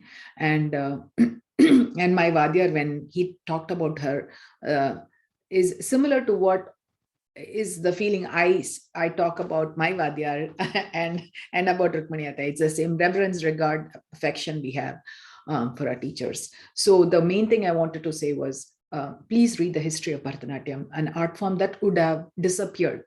And we are all very fortunate to have this in our lives. And so the importance you have to give this, and the importance you have to give this art form as you carry it forward, is very critical. So not only learn the dance itself, but the history and the background and the theory of it, so that you will become better artists, performers, and most importantly, teachers, because you're going to share this with the next generation. You as performers today will be teachers tomorrow. So with that in mind, I set this up. Just a little overview: Natya, Nritta, and Nritya. So when we talk about Natya and Natya Shastram, right? It's our book, Abhinayam Darpanam, Natya Shastram, those two books. Natya is basically drama, theater and drama, but that encompasses dance itself. So Nritta is basically Adavugal. All our adavus that we learn is all Nritta, not just Adavugal. Movements when you are putting two adavus together, three adavus together, and then they form karanas. All these are karananga, all these come under nritta, where it does not convey a particular meaning, but all those movements are critical when we add abhinayam, where add the expressive elements, and that forms nritya. So when we start telling stories through our dance, then we use that abhinayam, we use our nritta and our body movements, and then it becomes nritya. So nritta is the base. That's why we learn the adavus first. Nritya is the next one. And then comes Natya, the theater of it. And so this is what it is. And why do we talk about rasa? When we talk about rasam, I'll talk to you what it is. So nritta and abhinaya becomes nritya. Nritya with speech becomes natya. So why is this? Why is it we don't talk about natya much in the epitome of natya, the epitome of how beautiful it is? You can see in Kalakshatra dance dramas. Okay, dance theater itself. The Kalakshatra dance dramas are the beauty that the classical, you see Nritta, Nritya, Natya, and Varnam. If you take a Varnam, you will see elements of all this when we do Sanchari Abhinayam, you are dancing and doing all that.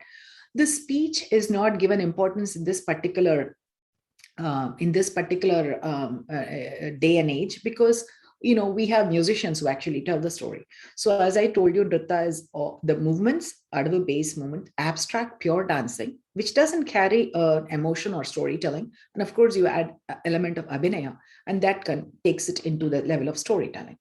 So what do we do when we use hastas? We have Nritta hastas, we have body movements called kharanas. Nritta hastas, if you take your tattadavu, earlier days, you used to sit in Natya Ramam, constantly Natya Ramam, and do Pataka Hasta and use Pataka Hastam. Pataka Hastam is used. Tripatakam, Katakamukam, Alapadmam. You see seventh Natadu, Alapadmam. Swastikam, third Tati Teta, which is with that Tati Teta is very much core Kalakshatra. Which others don't use. So these are some beautiful movements. Shikaram, of course, Amrigasisham, Shikaram. These are a lot of these adavu movements that we use. And you will see a lot of these in the Mayadavu of Tillanas. How beautifully, whether it is Hamsasyam, whether it's Chatura, whether it's Mrigasisham, a lot of these movements are used in Adavu, Tillana Mayadavus also. Okay, so that is something, body movements and Nritta Hastas together with the Adavu basic units become the movements of Nritta. So just a little showcase of Nritta. These are my students, and I'm in the center, just a small sharp thing, and I hope you can hear. And if we can share the, I'm not sure whether I can share the audio, but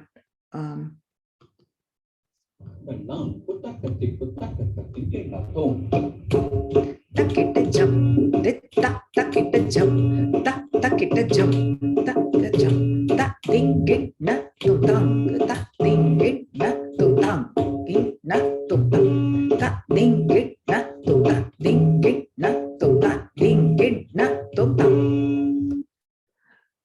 So that was just a small overview of Adavugal. Basically, that didn't have any story. So Abhinayam means simply you take someone and lead them towards something. Abhi is toward, Naya is to lead. You take someone, lead them towards something. Who are we taking? The audience. Leading them toward what? Toward the very core of Bharatanatyam, very core of classical Indian dance called rasa. Okay, there is a food group in South India called rasam. Okay, rasam means essence, means you put all the spices, you put all the things, and you get the essence of it. And it's this filtered thing called rasam, which every South Indian will enjoy. There even, people call it soup in other forms. It's rasam. Rasa is that sentiment, is that essence of that whole dance that you are showcasing toward the audience. And the sentiment and the feeling that the audience gets is the core of our classical dancer. So when we talk about Abhinayam Darpanam, I'm sure you all know this Dhyana Shloka. Angikam Bhavanam Yashya Vachikam Sarva Bhangmayam Aharyam Chandratharari Tam Nama Satvikam Shiva. So this is in Sanskritam. Okay, here we talk about how well Nandikeshwara has written this in in Abhinaya Darpana, the Chatur Vida Abhinaya. Chatur means 4. Vidha is types, the 4 types of Abhinayam. Okay. So we all know the meaning. Angikam Bhuvanam Yashya Vachikam. His body is the universe. And what is his speech? All the sounds in the universe. Obviously, someone who's as big as the universe, no beginning, no end, time has no concept. Shivan is space and time. If you look at Einstein's theory of space and time, if you see the Shaivites before, they already knew all this, right? They said, they just named it Shivam.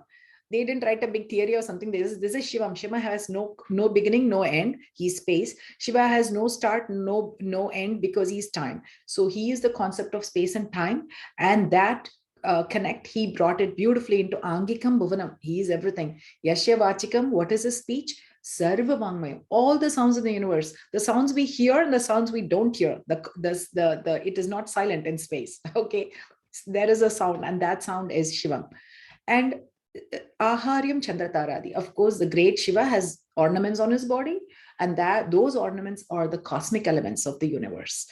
And I always say, look up at the night sky, you will see Shiva, because Shiva is wearing all these ornaments. So you will see a part of that. Tam Namah Satvikam Shiva. To you, I pray, pure, holy Lord Shiva. And so this Dhyana Shlokam, we always say this in class. And how do we take this meaning for a dancer, right? What is it that we take as a dancer? Here it is. Angikam, Vachikam, Aharyam, Satvikam. Take those 4 words. And we talk about Chaturveda Abhinaya comes right here. And this is the philosophical or the inner meaning for every dancer. So Angika Abhinaya, Vachika Abhinayam, Aharya Abhinayam, Satvika Abhinayam. So all those get encompassed in this particular shlokam. How does that go? What is Angika Abhinayam? Angika Abhinayam basically is the use of your anga or your body for storytelling and for expressive dancing, both. So anga can be major parts of the body, pratyanga, the minor parts, and upanga, the smaller parts, subsidiary parts. So do we get that all? It is theoretical. Okay, this part is theoretical, where you're using your limbs, you're using and the grammar is already set in both Natya Shastram and Abhinaya Darpanam with a little bit of variations, but they're almost the thing. Natya Shastram is something that is completely followed by Kuchipudi dancers. If you see, there are a lot more of them, from Suchi Padam to that. And Bharatanatyam, especially Kalakshetra Bharatanatyam, we follow a lot of what is in Abhinaya Darpanam. Okay, so when you are starting to learn about the various Brahmaris and Charis and how mandala positions are talked about, especially 8th Natalo, look at how many mandala positions are there. We learn about the different ways the body is used in our dance. And we can also talk about, when we talk about Angika Abhinaya, I can break it down into Sharira, the limbs, Mukhaja, the face, or Cheshtakrita, the use of the entire body. Any which way you break it into, it doesn't matter. Theoretically, yes, you can break it into things, and you can learn movements of the eyes, the head, the neck, the limbs, even the eyebrows, the brow. That is all there. But holistically, the artist has to imbibe this and showcase in dance. Okay, so where does Sanchari Abhinayam come? Okay, this is unique to a lot of things. In modern dance, it's very different. Because the expressions are not as much as you would see here. The movements have to lend themselves to showcasing the Abhinayam. But in Bharatanatyam especially, your entire body is allowed to showcase. You have the padam, right? The padam or the javli or the varnam, one line of the varnam. Okay, so in this line, if they say, I am your absolute devotee, Namamrita Phaname, En Jeevaname, Endru Nambinene. Natyakurinji Varnam. Okay, this is a Natyakurinji Varnam, which is very famous. Both Kalakshetra and Vadyar both have choreographed this piece. So, and I am a confused human who has learned both versions of the Varnam, and I love doing both versions of the Varnam. Namamrita Phaname, En Jeevaname, Endru Nambinene. I thought, me as the dancer or the poet says, now just singing your praises and dancing and singing to your praises is the Jivan, is what my breath and soul and everything is all about. My life is all that.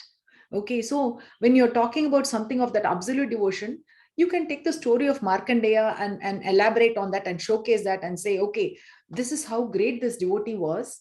and you came and blessed him right here. So I'm a small person just like that, and I'm dancing. So that whole sanchari can be added.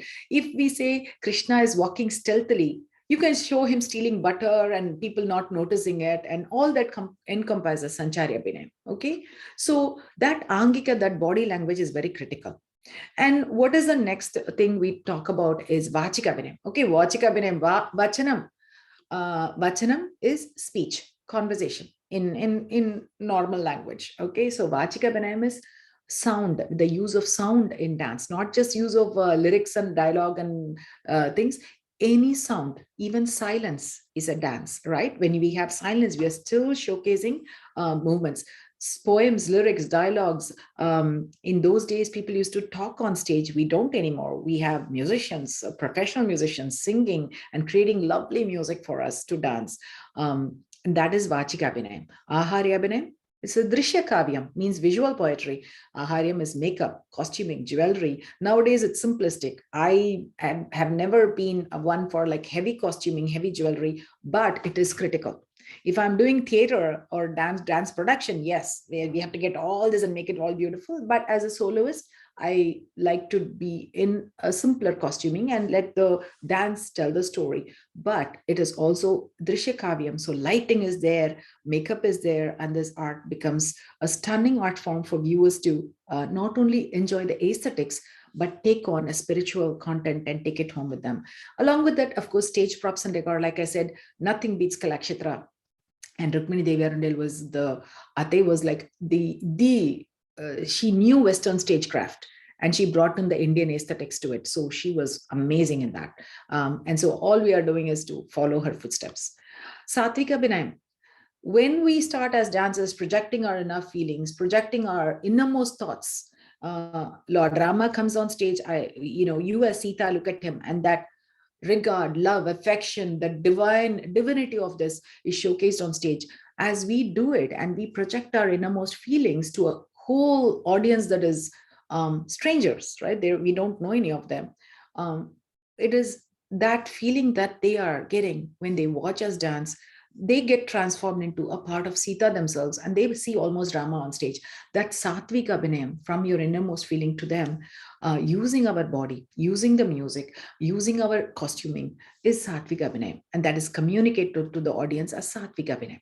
So these are the 4 Chaturveda Abhinayam. And then I'm jumping into Navarasa because I need to keep this short for you guys. Rasa, I told you what is Rasa and Rasam. That is the aesthetic joy, aesthetic happiness that is created, that sentiment in the audience. And that is the goal of every classical dancer. Okay, this is what Natya Shastra, the core of every classical dancer is to create rasa, that sentiment, that aesthetic joy in the audience, that mood. And so Natya Shastra describes 8 moods, Ashtarasa. The 9th rasa, Navarasa, was added much later on. And the 9th rasa was Shanta, complete peace. So why this was added later, how this was added, who added it is a questionable thing, and I don't know the answer to it. But the 8 moods are there and mentioned in Natya Shastra. And Navarasam has, it is a lot of it is from theoretical, because in a Varnam we can showcase everything. And so that is not something that is restricted to one thing. We move from one element to the other element to the other element, like a beautiful garland. We just move from flower to flower to flower. And so the Navarasas are Shringaram, Hasyam, Raudram, Karuna, Bhivatsa, Bhayanaka, Veera, Adbhuta, Shanta. Shringaram, of course, Rajarasam, which is the king of all the Navarasas, the Rajarasam, because it is romance, love, affection, but it is divine. There is no vulgarity, it is divinity, and it is always toward a god. There are a few, of course, toward kings and other things that are there, but generally it is toward God, and it is of absolute bhakti, Shringara bhakti. Okay, and then Hasyam is laughter. So this is from laughter, that is riotous laughter, to a simple smile. It showcases happiness, mirth, comical situations. Raudra is anger. Okay, all shades of anger, from a small smirk to that intense anger of Kali or Rudra Shivan, right? Rudra. And Rudra, that's why Raudra, Rudra. And karuna rasa is compassion, mercy, empathy that all humans should have for each other. And what God shows toward us. We keep saying, Karuna, don't you please show mercy on me in our varnams, in our padams. So that's a very important component that we dancers showcase on dance. Bibhatsa, disgust. Intense disgust towards something, whether it is, when you see the snake or and whatever that we don't like, right? Bibhatsam. Bhayanaka, fear. Of course, fear is something that is universal, and showcasing fear has to be done with such, your eyes become very important in all these emotions. And fear, of course. Veera rasa, courage, bravery. Adbhuta, wonder, excitement, astonishment. The Vishwarupam of Lord Krishna, right? When he is, that is one of the absolute things, when he, just before the Gita Upadesam, he shows himself and he says, see who I am, Arjuna, don't be scared. This is you, dharma is important. So that Vishwarupam, when the dancer shows, a solo dancer shows the Vishwarupa, and then Arjuna looks up and sees that absolute form, right? See, goosebumps. That's what you should feel, and you should react, and you should show that in your dance. Adbhuta. And Shantarasa, calm, that Vorinilai, that oneness, right? Lord Shiva's Maunam, that position of finally, when people go through so many emotions, peace is what we all strive toward. And you youngsters may not understand that, but as you grow older, you will know that if you ask any of your tata parties, your grandparents, they'll say, Nimmadi venunda. We need some peace. They don't ask for jewelry or even happiness. They are like, I'm over happiness. I'm over everything. I want to have a nimmadi life. I want the rest of my life, I want to be in peace. That absolute is what we all strive toward. So these are elements of Navarasa. And if one of the things that I would want you guys to read about is a Saundarya Hari. Maybe Sauj can give you the there is a shlokam Periva has written, and is about Ambal. Ambal is looking at Shivan and the Swarupam, and in Navarasam depicts the various forms, the aspects of Lord Shiva, and that's a beautiful shlokam, and you should all look it up and learn and try to express Navarasa through that shlokam. Music is an important component of Navarasa. In this, the next piece that I'm going to show, I have another 5-10 minutes left. Intendo Ochitevera. Okay, this is a Padam Javali. Again, a theoretical classification, an expressive item. It is a Telugu item. It is in Ragam Suriti and Mishra Chapu. You all know Mishra Chapu goes in Takita Takadimi, 7-beat cycle. Kshetraya Padam. Kshetraya was a composer who wrote in Telugu. Beautiful poetry. Kshetraya Padam, the dancers could delight because Krishna, right? It's Krishna, and you can go into different Nayika Vedams. The Ashtanayikas, again, another topic that I'm not touching today, but today I'm talking about only one Nayika, Khandita Nayika. Khandita Nayika is one who's angry. Why is she angry? Because in this, it is a little bit matured Padam. The husband comes home, Krishna comes home, and she's looking at him going, I know what you did, man. You like a woman. You have a girlfriend in the street next street. There is the girl lives there, and you like that girl, but you come here. Indenda Vachitivira, why have you come here, my lord? Why have you come here? Ni illu, the house you are searching for, ee veedi kaadu, is not on the street. Po pora, go, just go. Okay. This is the thing, because she's angry. She knows that this person's girlfriend is on the other street, and she's asking, why have you come to my house? Why have you come to this street? This is not the house you're searching for. It's there on the other street. It's not on the street. That means it's on the other street. Just go to that place. Don't come back here. In a particular, when you are actually doing this Padam, the core of this is a Khandita Nayika. The core of the Padam, Padartha. Okay, the Kavya Artha, Padartha, you have to know the meaning, and that should be the main core Abhinaya, main core theme in your heart as you do this Padam or Javali. But for experimentation, I went beyond the Khandita Nayika. The glint of anger should be there always, right, throughout this entire Padam. But I went beyond the Khandita Nayika just for experimentation, and I'm doing this in a Navarasa style. Okay, so Shringaram, all the Navarasams that I talked about, she's the dancer is doing it. And I will also showcase why important Vachikam, the singer and the musician is when showcasing dance, right? How critical dance is a dependent art form. We are drishya kavyam, that means we are just visual poetry, we are taking the lyrics, we're taking the music, we're taking everything, and we are interpreting it using our body and telling the story toward the audience. So in that, how important and critical this is something I wanted to showcase with this padam. Indendu vachitivira allada nee illu ee veedi kaadu popora, go away, you're not in this thing. So I hope you can hear the sound.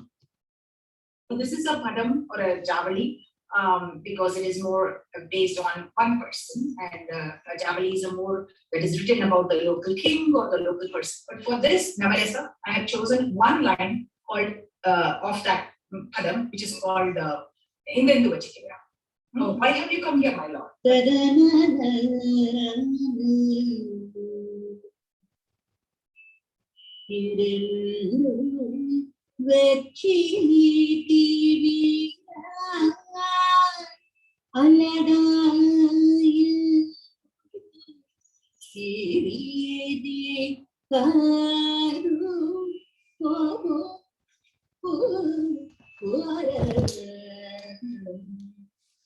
I have to say this in Sringaram. I am in love with this husband, with my husband. I'm in love.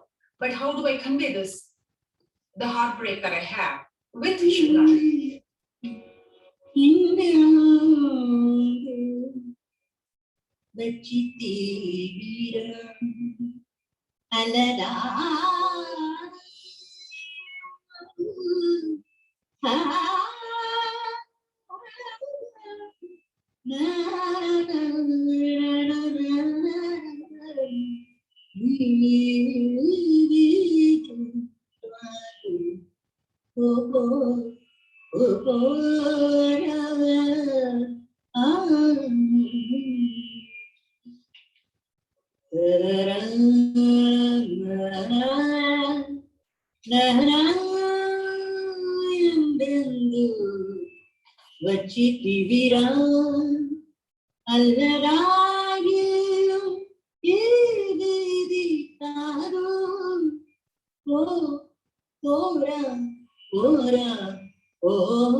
Allada illu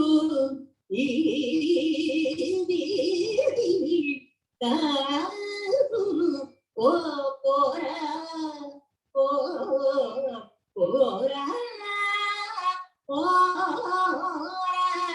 pora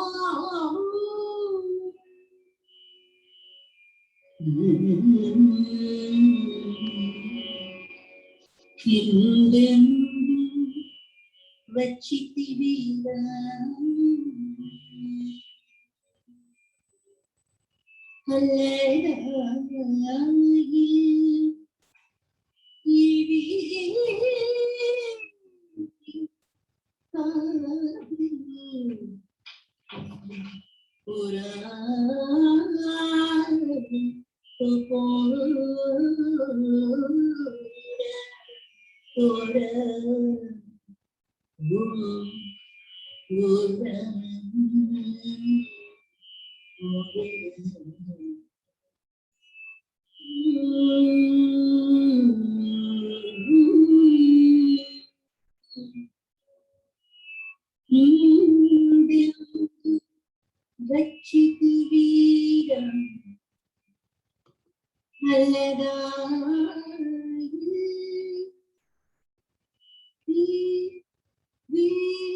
Thank you so much. It was a great experience and it was very nice to dance beautifully. If the singer is very good and if she gives a good rendition, 80% of it goes to the dancer. The dancer does a beautiful job, then only the singer she can emote the emotions. And the singer should be very good with all the ragas so that the singer always has to look at the dancers, Abhinayam, and then sing. That's what I tell all the youngsters who are sitting for the dance. I tell them you have to look at the dancer, not at the book. So I enjoyed thoroughly. Thank you so much. So here I have to add that although Mami says that it is the dancer completely who is in control, it is an interplay between the singer and the dancer that makes it for the audience to enjoy this. For this particular Padam, when Rama Mami, who's Pusakam Rama Mami from Bangalore, Rama Mami and I just had the structure. Mami, I'm doing this. This is Navarasas. In the Ididan, this is the first line. So we just said, okay, we'll do it. But what you saw was literally a live event that was recorded, of course, a live event that happened with no rehearsals, really no rehearsals. And this was done spontaneously. And I would say we're doing Raudram, we're doing Shringaram. Sometimes I would not even say what it is, and I would just start emoting. She would start singing, then I would know what it is. Choosing particular ragas it would be something that the singer structures in her head. Choosing the way I want to move is something that I will choose in my head. But then when we start interplaying both together, what the audience sees, you would think that, okay, this is going together, but I'm reacting to her and she's reacting to me. And if you talk to any artist who's doing improvisation, Sanchari Abhinayam on stage, or even when they are doing a lot of Abhinayam on stage with a live orchestra, which is becoming a rarity nowadays, a live orchestra of musicians, then the better the musicians are, especially the vocalist, the better it is for the dancer to emote, because they get the freedom to emote, a freedom to showcase all the Navarasa, all the Abhinayam. So although Mami said, oh, the dancer is very critical, I think as much the singer is as critical. And she was humble enough to say, oh, dancer is very critical. I think the singer is very critical. And so that was like an overview of Nritta, Abhinayam, Navarasam, and a little showcase of dance, although I didn't get up physically and dance. I wanted to show this. These are my books on dance.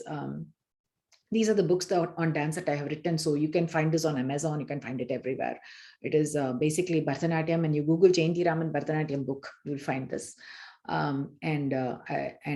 This is something that I have years of research went into these things. And again, we're all doing the same thing.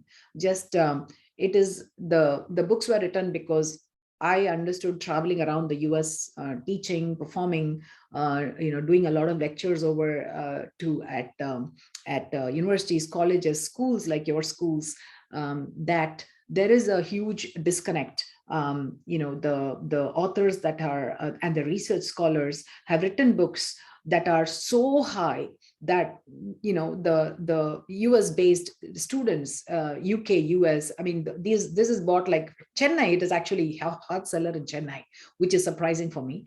But it is US, UK. A lot of the Fulbright students here, they said that I really don't have a book that is going to not only simplify, that is why I wrote the first book, Demystify, for global audience. So you get to know what the clothing, the ornaments, the jewelry, the shivan, the music instruments, the musicians, all that is in the first book. The second book is about the grammar and technique, but broken into footwork, the thing. And, although I mentioned Natya Shastram, it's a lot from Abhinaya Darpanam. And the Adavagal, Ellame Kalakshatra, all this is based on Kalakshatra, which is where I studied that style. So I can only talk about that. So if you're asking me, is this holistic for all styles? I don't know, but this is what is based on Abhinaya Darpanam, Natya Shastram. Grammar and technique is broken into pieces that is simplified for you, especially the young children growing up here. So it's a very useful book. Look it up on Amazon, or you can always, look me up and ask me. I'm very happy to share information with the students. And of course, this is my dance school name, and this is who I am. And like I said, everything starts with my gurus, my teachers, and everything ends with my teachers, and they are my Shivan. The starting and ending for me is they are my teachers. I have a little bit of time. I can open up to questions, Sauj.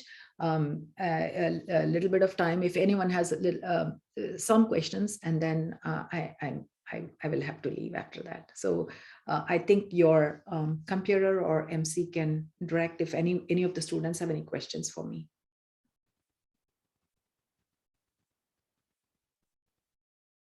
Thank you, Jayanthi Akka. That was wonderful. It was actually the perfect, it was seamlessly fit in with the course that Saujanya took for all of us during the summer. And this was a perfect refresher course and a little bit beyond that. And we got to see that, and we really appreciate you doing that for us. Just to lead on to the question, I just had one question. So one of the projects that as students we did for this dance workshop was to research a lot of different classical art forms in India. And so we got to learn a lot about the different classical art forms. And also, being in the US, we see India as a whole, and every part is shown to us. But when you grow up in India, it's very divided, very regional, where you exposed to all the different kinds of dance forms, and being in Lakshman sir's school, was there opportunity to learn about other classical dance forms as well? When I was learning from Adya, we used to have these ballet dancers come and learn from him. And it was nice, because I'll tell you one Nadavu that they did impeccably well, and I don't think we can do it as well. I don't think I've seen anyone dance as well as they. The second tatetam, tatetam, taditetam, tatetam, and that they could sit and get up and move with such amazing grace with the pirouettes, the circular movements, of Brahmari. They could do it so well that it was fascinating. Of course, Vadyar is a strict teacher, all that, but to see them, the pounding, it's very hard for them. The plie, the demi plie and the plie is very comfortable because of their aramandi. Their aramandi stance is close to them. So I got to see that at that time. So I was fascinated then. I was not, you kind of are, there is so much to learn in Bharatanatyam that was what we devoted all our time for that. When you get thrown into a melting pot of so many things, I shouldn't say that, I say this to all my students, I say this to most people, right? What you focus on is what you will be good at. If you focus on, if there is someone who says, so I'm going to focus on academia and they want to just purely go into research and academia, they will shine in that. So I think as a student, even my advantage was that I was, my core was Bharatanatyam and my core was Kalakshatra Bharatanatyam. Okay, so I was fortunate to learn music, Mridanga for some time, Natavangam, Thalam, teaching classes, engaged in choreography, where my Vadyar used to do choreography and I was the body of that choreography because he wouldn't get up and dance. I was the body of that choreography. And I never knew how important that was. Now I know what a great honor it was. And what it is to meet other Kalakshatra. Even Adu kuda vandu Kalakshatra da. So even that I was exposed to Kalakshatra dancers, Kalakshatra teachers, Kalakshatra gurus. And so that core was instilled in me. I think it's a very good thing. When I went to Kalakshatra to see dance forms, I was seeing Kalakshatra dance dramas. I was seeing Kalakshatra dance forms. I was not even exposed or did not have there was so much to learn. It's like an ocean, right? There's so much to learn in Bharatanatyam itself and in Kalakshatra Bharatanatyam that you really don't have. And of course I was studying and I'm an MD. I'm a physician too. So my thing was just two things in my life, my academia, my college, school education, and dance and music and all the stuff. So there is really no time for even seeing movies or doing anything else in life. These are the only two things that I liked, I loved, and I followed. So I don't think it mattered at that time because there was not much of TV. I did watch great dancers performing Odissi. Vempati Chinnasatyam's troupe perform Kuchipudi. I've seen Mohini Attam. I have seen all these dancers, but I don't think I have been. I don't say I was influenced by any of them. I did not see Manipuri until at a later time. Or Chow was not in existence at all, just a mass dance to me at that time. So, but after I moved here in the past 25, 30 years, it's a global mix, right? So I choreograph modern dance. I work with modern dancers. They do my choreography for modern dance and Indian dance together. I do the Indian dance and my students do the Indian dance. They do modern dance.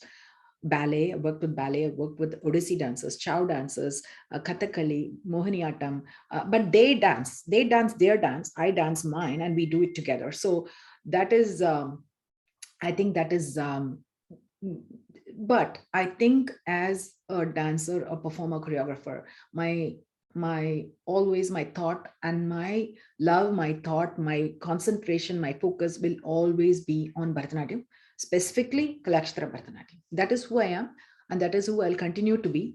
And even if I work with others or commission others to come and work with me, this is my core that I will showcase, and I love.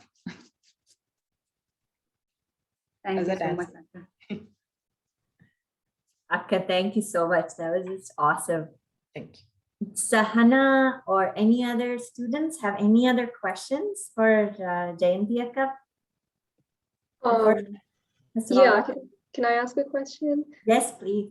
Yeah, so hi, Dr. Jayanthi Raman. So actually, I was the student whose Arangitram you came for about 4 years ago. And I was just wondering, so Like I am still in Corvallis, I go to OSU now, and you came to Oregon about 25 to 30 years ago. How did you kind of like, you know, establish everything that you've established, you know, being in Oregon in an area that just doesn't have a lot of Indian people? How did you kind of break through and do all the things that you've done? And again, I write this in my books too, my experience. When I came here, the other dance teachers or dancers who are here were performing at food fairs, okay? Food fairs and local street fairs. The first thing I did was, I was called arrogant for doing this. The first thing I did was refused a lot of these things. And I borrowed money from my husband. I borrowed money and I showcased Bharatanatyam at a local school with a live orchestra, which was unheard in those days. So we had singers, and it was really hard to practice because they were all working people, and with live orchestra. And the newspaper carried a preview, and you know, instead of putting my photo, they had Sanjukta Panigrahi's photo. Sanjukta's photo. And so they had a preview on that, and the local, but the other newspapers fortunately had my photo, and so there was one that had Sanjukta's photo, and the local organizations did not want, because you're a local artist, so they didn't want to really, you know, showcase unless you're an artist from India touring, and they don't know who I am. So rightfully so. So I had to do that, and at that time the newspapers and the news coverage, it was sold out at the auditorium, which we did not expect, and expecting 600 people so many years ago was unheard of. So it was ticketed too, right? Ticketed was unheard of, so that was the first breakthrough, I think, that I did, was refusing to do these food fairs and doing it in a proscenium theater, where the dignity of the art form is held up. It's held. And number two, I was invited by the Arts Commission to apply for grant funding to get grants to support my work. And the first time I applied, I did not get it, so I didn't bother. And they called me back and said, apply again. I said, no, I won't. I mean, you said no. I mean, I'm not going to waste my time. And they said, no, you don't know how to write a grant. So that was the basis for me to start writing books. So I started writing a grant, telling them what my dance was about. So it is like telling someone blind what is Bharatanatyam. These people have never seen Bharatanatyam, okay? So I'm trying to tell them what is Bharatanatyam in words. A dance form that is to be seen is described in words by me. And a music that is to be heard to a deaf person, I'm explaining what this music is, right? Completely, they're basically blind and deaf to our art. So I'm writing. So that's what was the basis for my writing. So I could explain to a lay person what this art form is. So I learned grant writing. So I started wearing multiple caps. So we used to go to colleges and schools and start giving lectures. And I would go in my pajama kurta, my chudidar, and tie my dupatta neatly, give them the talk and give them the thing and tell them to explain, tell them to keep the beat, panchanadai, dance to it, and make sure they understood. And I had them pronounce my name. Had them pronounce my name so that they understood what this Indian culture is about, opened it up to questions where they've asked me weird questions like, why are you wearing this on your forehead? How did you meet your husband? What has that got to do about Indian dance? Nothing. But they had certain stereotypical information about India. So I became a cultural ambassador, not just my art, but for India and for my culture. So I carried my art, my culture, my own artistry, and who I was, and everything I had to showcase. So in India, everyone knows Bharatanatyam. All you're doing is dancing, and then they will judge you. Here, they don't know anything about you, and they are just still judging you. At the same token, if there will be a dilution of the art form where there's going to be good, bad, ugly, everything, right? All ranges of art is there. So you have to stand out in that. So the dancers here started respecting me. Modern dancers, ballet dancers, flamenco dancers, all these dancers started respecting me and my art form. And that is what I think these three things gave me the basis. One, working at a proscenium stage, respecting my art. That's why I said, know your history, know the history of your art, so you will respect it. Number one. Number two, the arts commissions and other people started inviting me after seeing my work to say, come and do this. And and supported my work.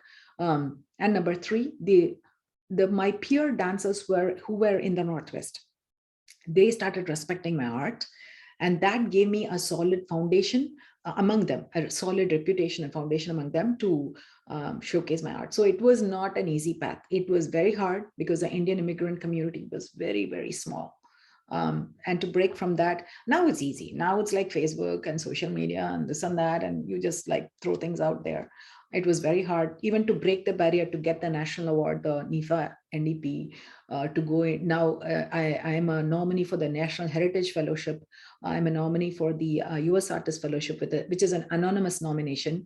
You cannot be invited. Somebody has to nominate you to go into the US Artist Fellowship. And so those things, and the NEA Heritage Fellowship, which Zakir Boy got, so to be nominated for that, like a Grammy nomination, it's from Portland, Oregon, from a small Kuti town. You're not in New York or LA still. I'm still a Kuti towner. Even compared to Seattle, it's very small.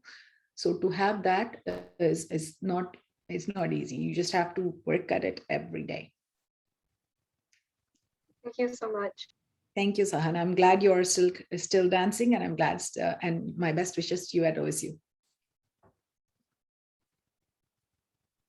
Jayanthi Akka, thank you so much for your time today.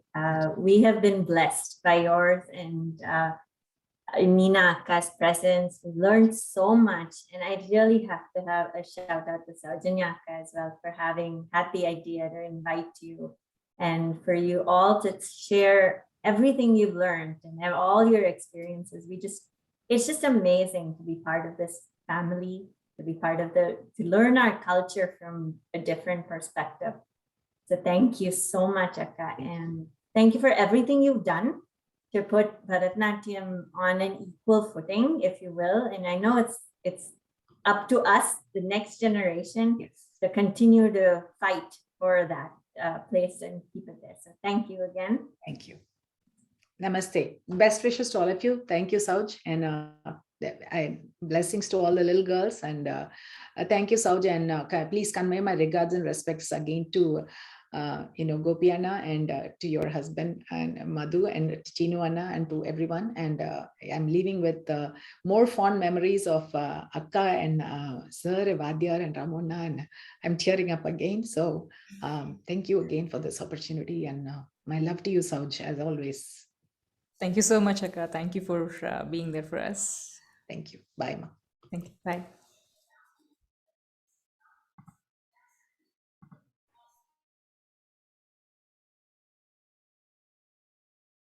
That was just wonderful. I have to restate Sushma's thank you to Saujanya, that this has been, I think, the wonderful experience that all students of you needed, and thank you for bringing this for us.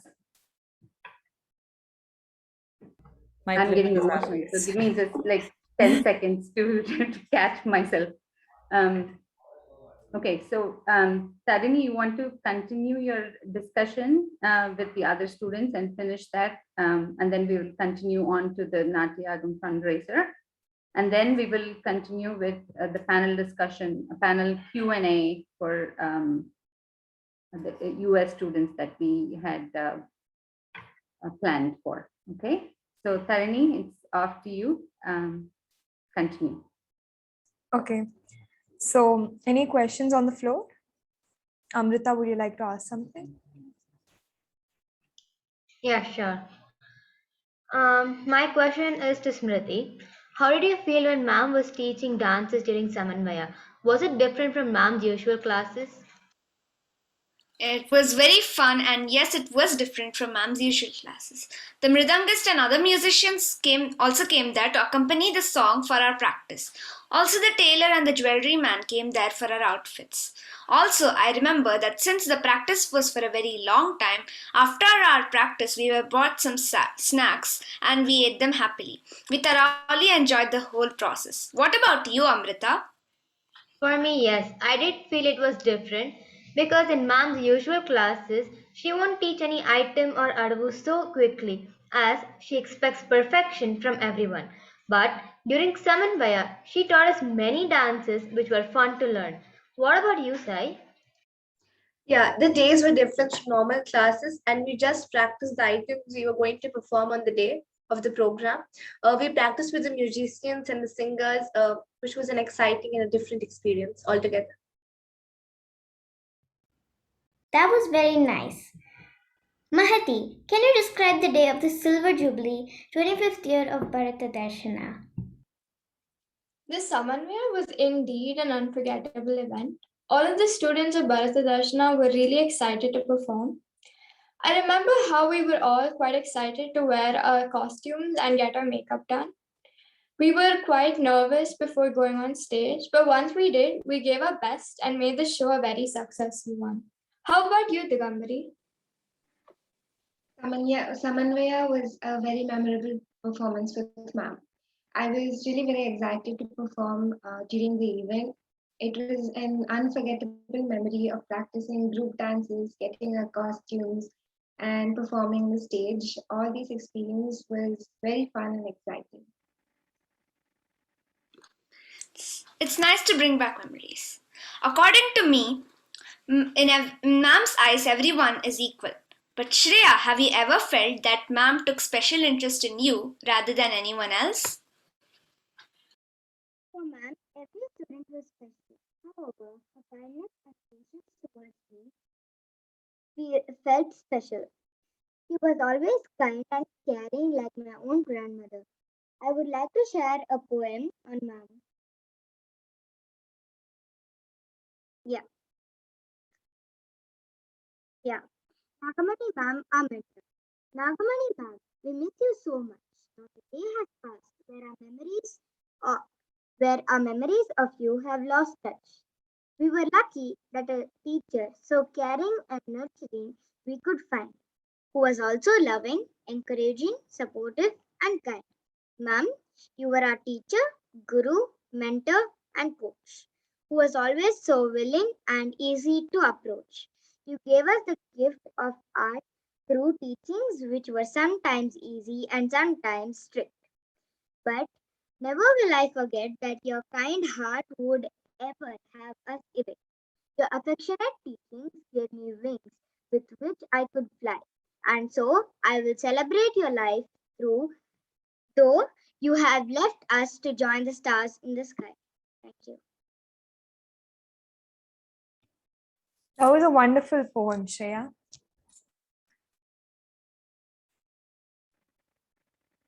Thank you, Shreya, for the wonderful poem. How was your feeling when you were dancing on the stage and ma'am was singing for you? Tarini and Sai, would you like to answer this question?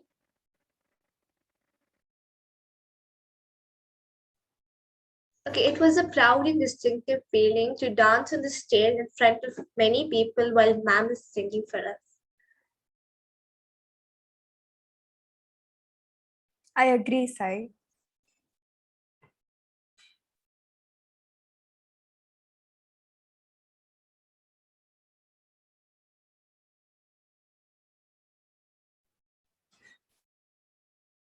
Shreya, do you have any other questions that you would like to ask us?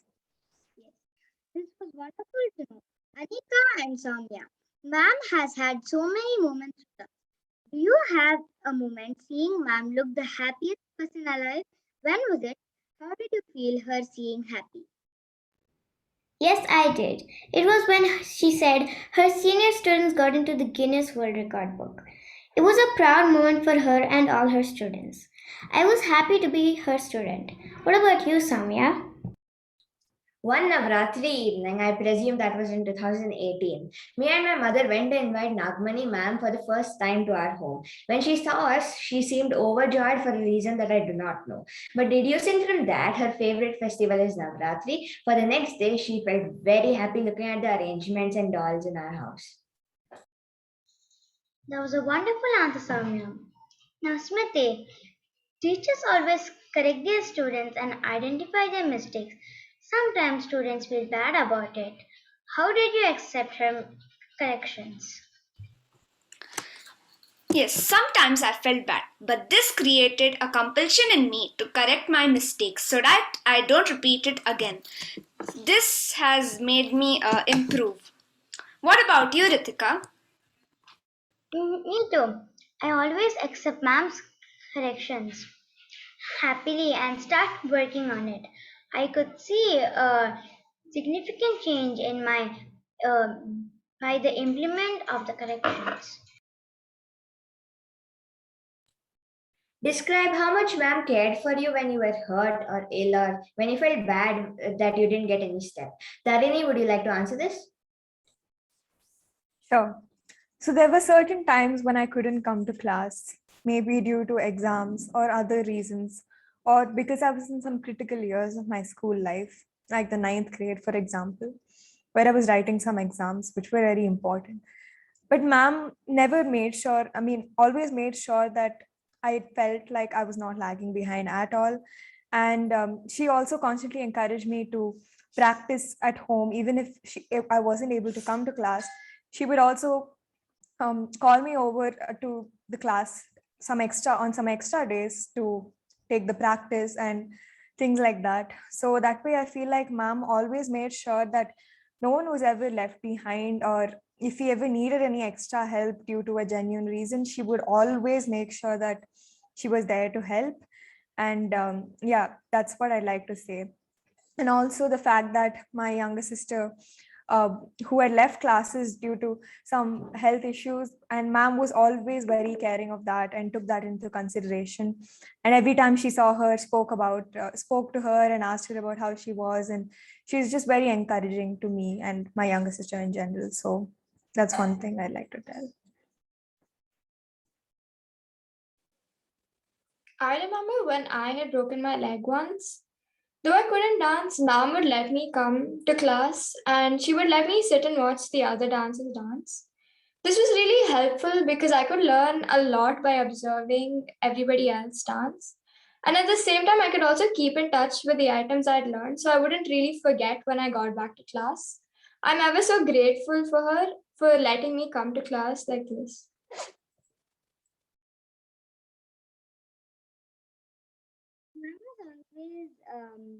Ma'am always wanted us to learn well and perform to the best of our ability. At the same time, she was also kind and asked seniors to correct us when we didn't get any steps. Once, when my foot was hurt and I couldn't practice, she encouraged me to watch the seniors and observe, and therefore making me a better dancer.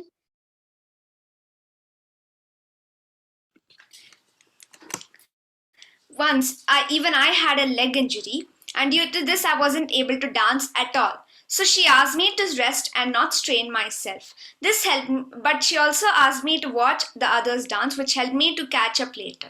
She took care of me with love and concern.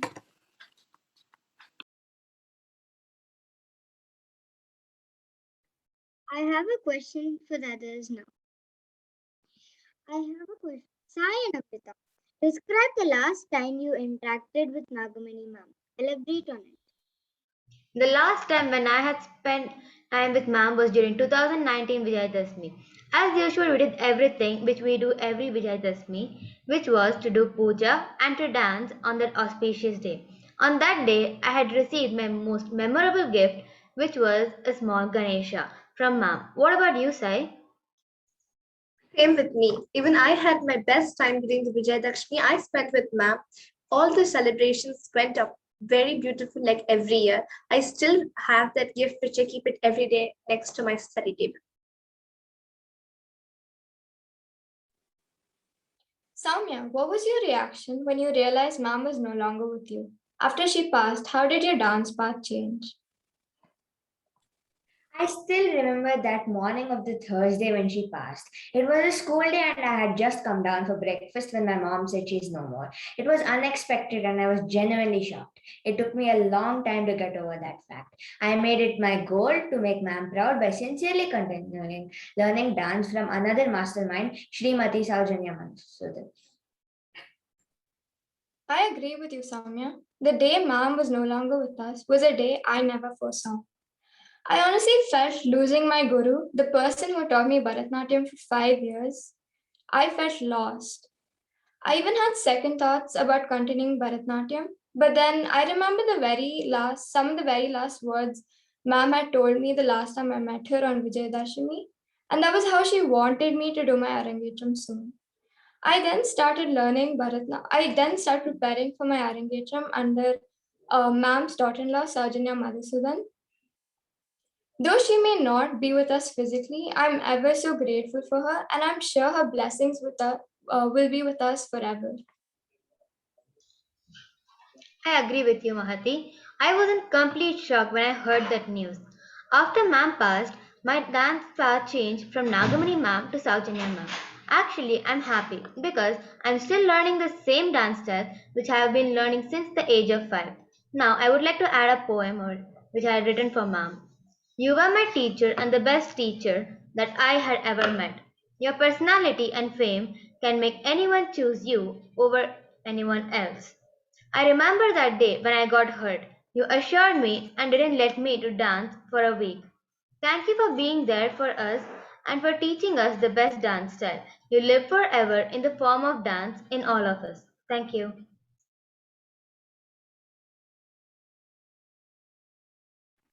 That was very heart touching, Amrita. I still remember that I had just attended classes just a few days before when I heard this very upsetting news that ma'am had passed away. I was deeply unhappy and very shocked. After ma'am passed away, since then I'm learning from Saujanya ma'am. She has helped me to uplift my path in dance. Very true, Digambari. When I got to know the news, it was just before school and I was in shock. At first, I couldn't react. Then I slowly went deep into thought and finally cried. It was sudden and sad. But after she passed, we didn't have classes for some weeks to start with. Then we had to learn from a new teacher, her daughter-in-law, Saujanyama. It was a new start, but through it, I learned to enjoy dance again. We continued to have fun, and now I'm waiting to meet physically. Now, I would also like to read a poem about her written by me. Nagamani ma'am, the gem among gems. She's an embodiment of dance with a passion to advance and share her talent to make us brilliant. Shone with humanity like a mother with affinity. She treats us with love and corrects our wrongs. As graceful as a peacock, her dance we see and become wonderstruck and feel what luck. The best advice to be happy and wise was given by her, the gem among gems, Nagamani ma'am. I hope you like the poem. That was a wonderful poem, Smriti, and I agree with everything you've conveyed through the poem. I was also extremely shocked when ma'am passed away, as it was a very unexpected news and something none of us had foreseen, obviously. And we had always seen ma'am very healthy and strong, like a normal, active adult, not like an old, not at all weak. So that was a very shocking news, and it hit me very much, especially a few days later when I was listening to a recording of hers, and I just broke down all of a sudden listening to her voice. Till date, her voice always brings me to tears, and I think I always remember her through her music and songs that we still listen to. Now, I have a question to Reshma and Sahana. You had the fortune of having ma'am as a chief guest at your Arangetram. So would you like to share some of your special Arangetram moments with ma'am? I've had many special moments with Mani Patti. While practicing for my Arangetram, I had the blessing of staying in her home in Bangalore. We shared many light-hearted conversations over meals, and I was fortunate enough to have multiple opportunities to dance in front of her along with her other students. She was always firm but gentle when she corrected me, and from the first time I met her 10 years ago, she put me at ease. I was nervous about performing in India in front of esteemed guests, but she instilled confidence in me and reassured me. During my Arangetram, I was so lucky to have her as a chief guest, and performing for her was a great honor. Receiving blessings from her on stage was a special moment for me that I will always cherish. I remember first taking lessons from Mani Akka when I was about 6, when I lived in Pennsylvania. And she was just such a kind-hearted and accepting person. Even though I was a little bit scared to be learning from her, I was just so grateful that I could even be in her presence. And fast forward to about 4 years ago, I spent the summer in Atlanta because I live in Oregon. So I spent the summer in Atlanta with Jayanthi, preparing for my Arangethram, and Mani Akka was there. She was staying with her. So I got to receive a lot of my training from her, which was incredibly cool. She was just so supportive. She helped me refine my technique. She reassured me. She gave me confidence.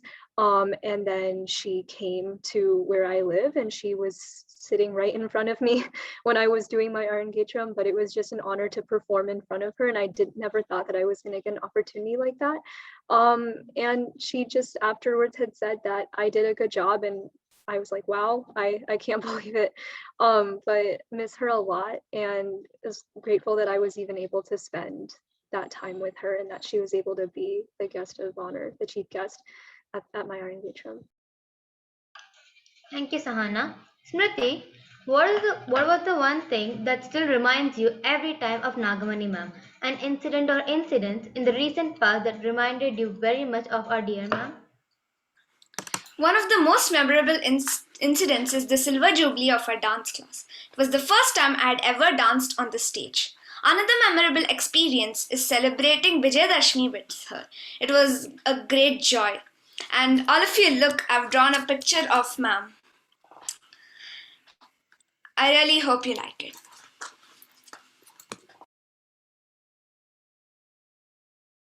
That's a wonderful drawing, Smriti.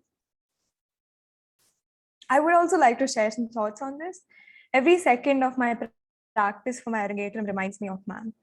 I was on the verge of starting my preparations for my Arangethram under Nagamani ma'am, but that was also around the time when the unfortunate event happened. I know that she would be very proud of me. Often when I meet Saujanya ma'am for practice, we also discuss some of the moments that I as a student have cherished with Nagamani ma'am as well. And ma'am tells me so many more wonderful stories about different gurus that like Nagamani ma'am, Lakshman sir, and such legendary people that I always wish I was more in the presence of. And it's always amazing to know. So I think one of the main reasons that every time I do my dance practice, I remember ma'am is because I seek her blessings and I miss her very much. So that might be it. And be it in any dance competition or dance performance, either in school or via Bharatha Darshana, one of the first faces I remember is of Nagamani ma'am as I seek her blessings. And even passing through Ramanashri layout every time, obviously I want to go to the dance class and just start practicing in the hope that Nagamani ma'am's presence is still there. Every time I walk past her house, every time I dance, I feel she's there and she's watching me. Her presence will always be felt by us students. Wherever she is, I hope she's happy, because if she were here, she would be proud of us. I've written a poem on Nagamani ma'am. I hope you people like it. Like the feather-like breeze and the flowers at ease, firm as a mountain and as kind as a river, as powerful as the sun and leading like the stars. Who could this be? Nagamani ma'am, who's ours? Our beloved dance teacher, quite awesome. Knowledge at her fingertips, the knowledge wholesome. Swift as she appeared, did she go, leaving us all in deep sorrow. This is such a gem that you can find. Thank you.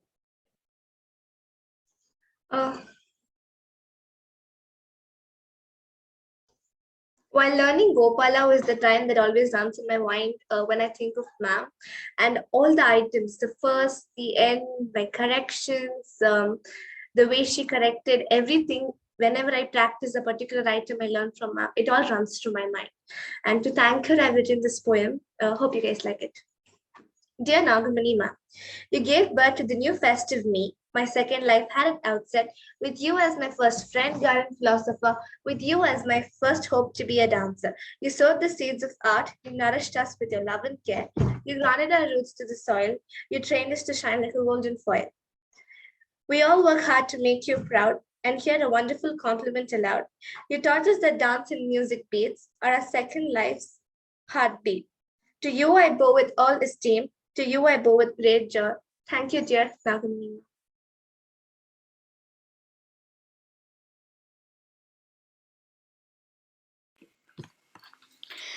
That was a very nice poem, Sai. I'm sure your words of thanks will surely reach, ma'am. Tarini and Mahati both are preparing and practicing for your Arangetram. Could you please share your journey in the process with us? Sure. So obviously, through the pandemic and different things like that, there were obviously ups and downs to the practice of the Arangetram, with also multiple other hurdles due to the pandemic, especially. But I think through time, it's been very, it's been going very smoothly. And I would owe it all to my dance teacher, present dance teacher, Saujanya ma'am. Because of her is the reason we are still able to continue classes incredibly well and practice regularly on a daily basis. Um, from the United States to India, it doesn't even seem like that much of a difference because of the feasibility of the online mode, and it does not really cause an issue. So I would also really like to thank Saujanya ma'am for her patience and guidance and her taking up of responsibility. Uh, when Nagamani ma'am passed away itself, ma'am was so happy to take us in and continue teaching us dance. So I'm ever thankful for Saujanya ma'am to do that. And we are extremely happy and thankful to be learning under another very amazing guru like Saujanya ma'am, who's been taking classes for us since the past 2 years and with like complete effortlessly. So thank you, ma'am. And yeah, we remember Nagamani ma'am very much on this auspicious day. I hope that she's overlooking both mine and Mahati's Aragatrams and blessing us as we do it. I'm sure her blessings are still there with us and it'll go completely well. So her guiding power is always there. I totally agree with you, Sarani. My Arangetram journey so far has been full of ups and downs. But having a guru like Saujanya ma'am definitely has made me overcome these challenges with ease. Under Saujanya ma'am, I've constantly found myself improving. In fact, initially, I found it really hard to get used to the vigorous practice schedule. But then I think as time went by, I've gotten quite accustomed to it. Saujanya ma'am has given me so many opportunities to take part in events, and I'm so grateful to her because through these events, I've built a lot more confidence than I had previously. And I've also gotten opportunities to work on my flaws and imperfections. I remember the day I had my photo shoot. I was really excited to wear my brand new costume and wear all my new jewelry. And also because the day coincidentally happened to be on my birthday. So it was a very memorable day to spend my birthday also with my dance teacher.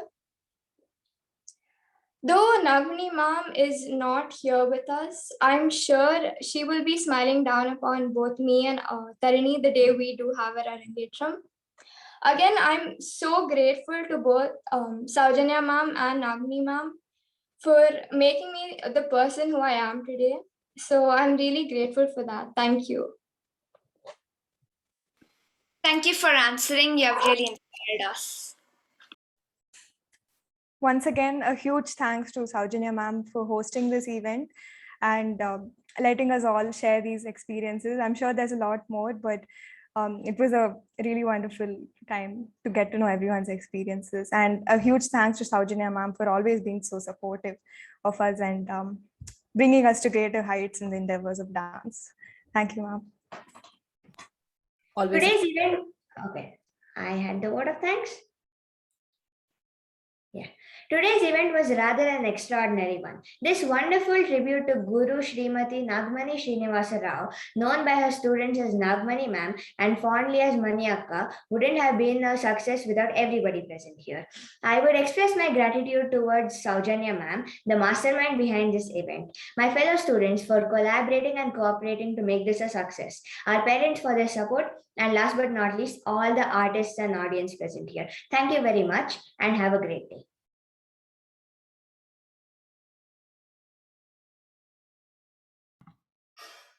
Thank you so much, girls, for sharing all your memories. And it was so sweet of you to share such wonderful words, poems, and drawings. It just teared me up a lot. But Thank you so much for walking down that lane. Though it's so late for you all, but you stayed with us. Thanks again for all your parents, for all the support and encouragement. And you all are amazing girls. And if you want to leave, and I know it's very late, you have a school tomorrow. So thank you, and I'll meet you all in class. And good night, girls. We can continue with our next event, Joe. Sure. Thank you, girls. It was Thank you, ma'am. really heartwarming to listen to all your memories of Mani Akka. And now we move on to another important part of today's program, and which of Smaranarpanam 2021, which is the Natya Yagam Fundraiser. And here to share more information about the event is Vandana. Vandana. Thank you, Joe. I just want to take this opportunity to briefly share with everyone what the Natya Yagam fundraiser is and what we will be performing. So art is, I feel, an integral part of our social and economic well-being. But due to the COVID-19 pandemic, over the past 2 years, artists have faced significant setbacks. With the lockdown that followed the pandemic, all live performances came to a grinding halt, resulting in loss of income for the artists and ultimately no income. Through the Natya Yagam fundraiser, which is our worship through dance, we would like to help classical and folk artists in India who have experienced difficulties due to the pandemic.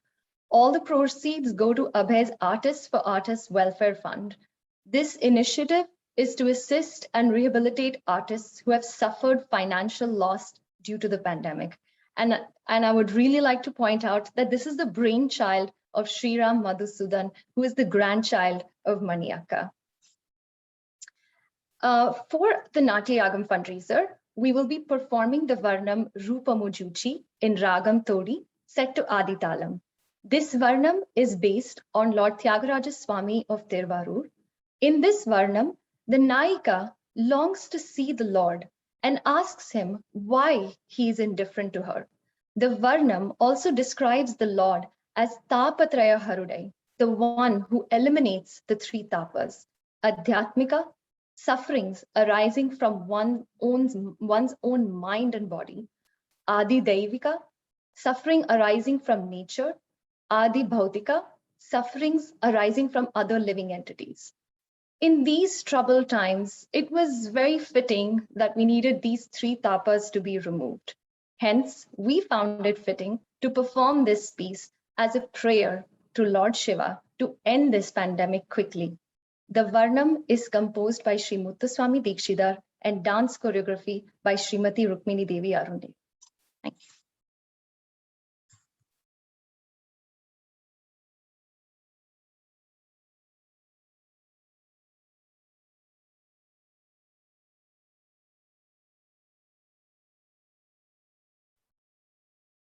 So I would like to introduce the dancers who will be performing Rupamujuchi for us today.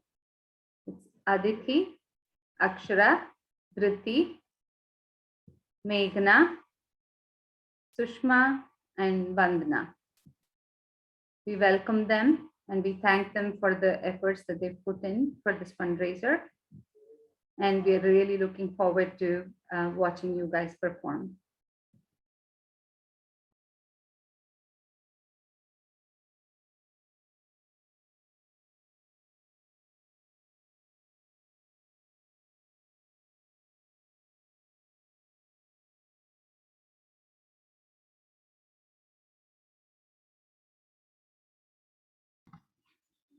Okay, girls, ready for cue music?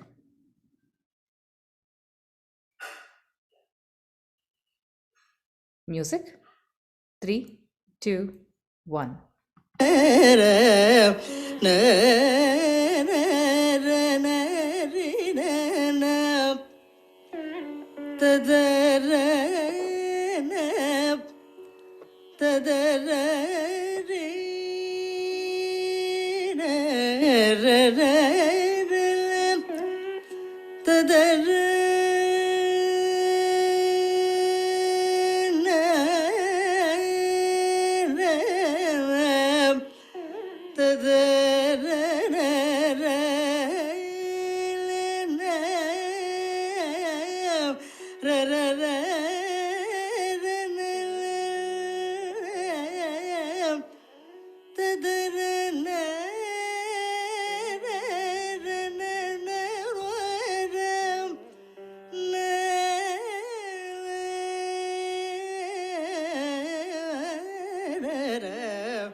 ధణకు ధణకు కిణకు కిణకు జణకు జణకు డిడికు తచం కిడదక దరిడతం తచం కిడదక దరిడతం తచం కిడదక దరిడతం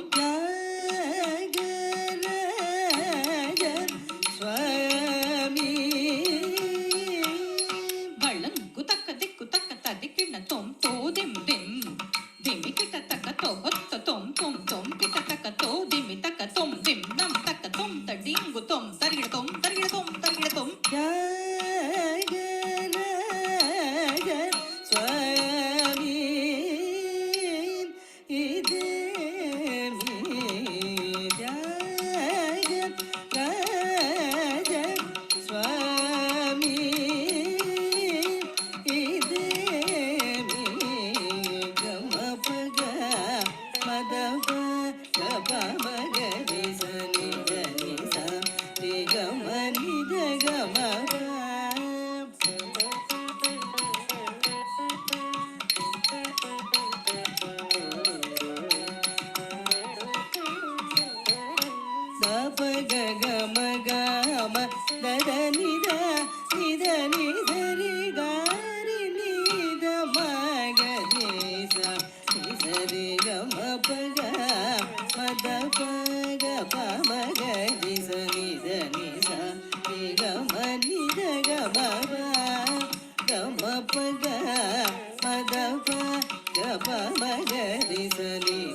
Thank you so much.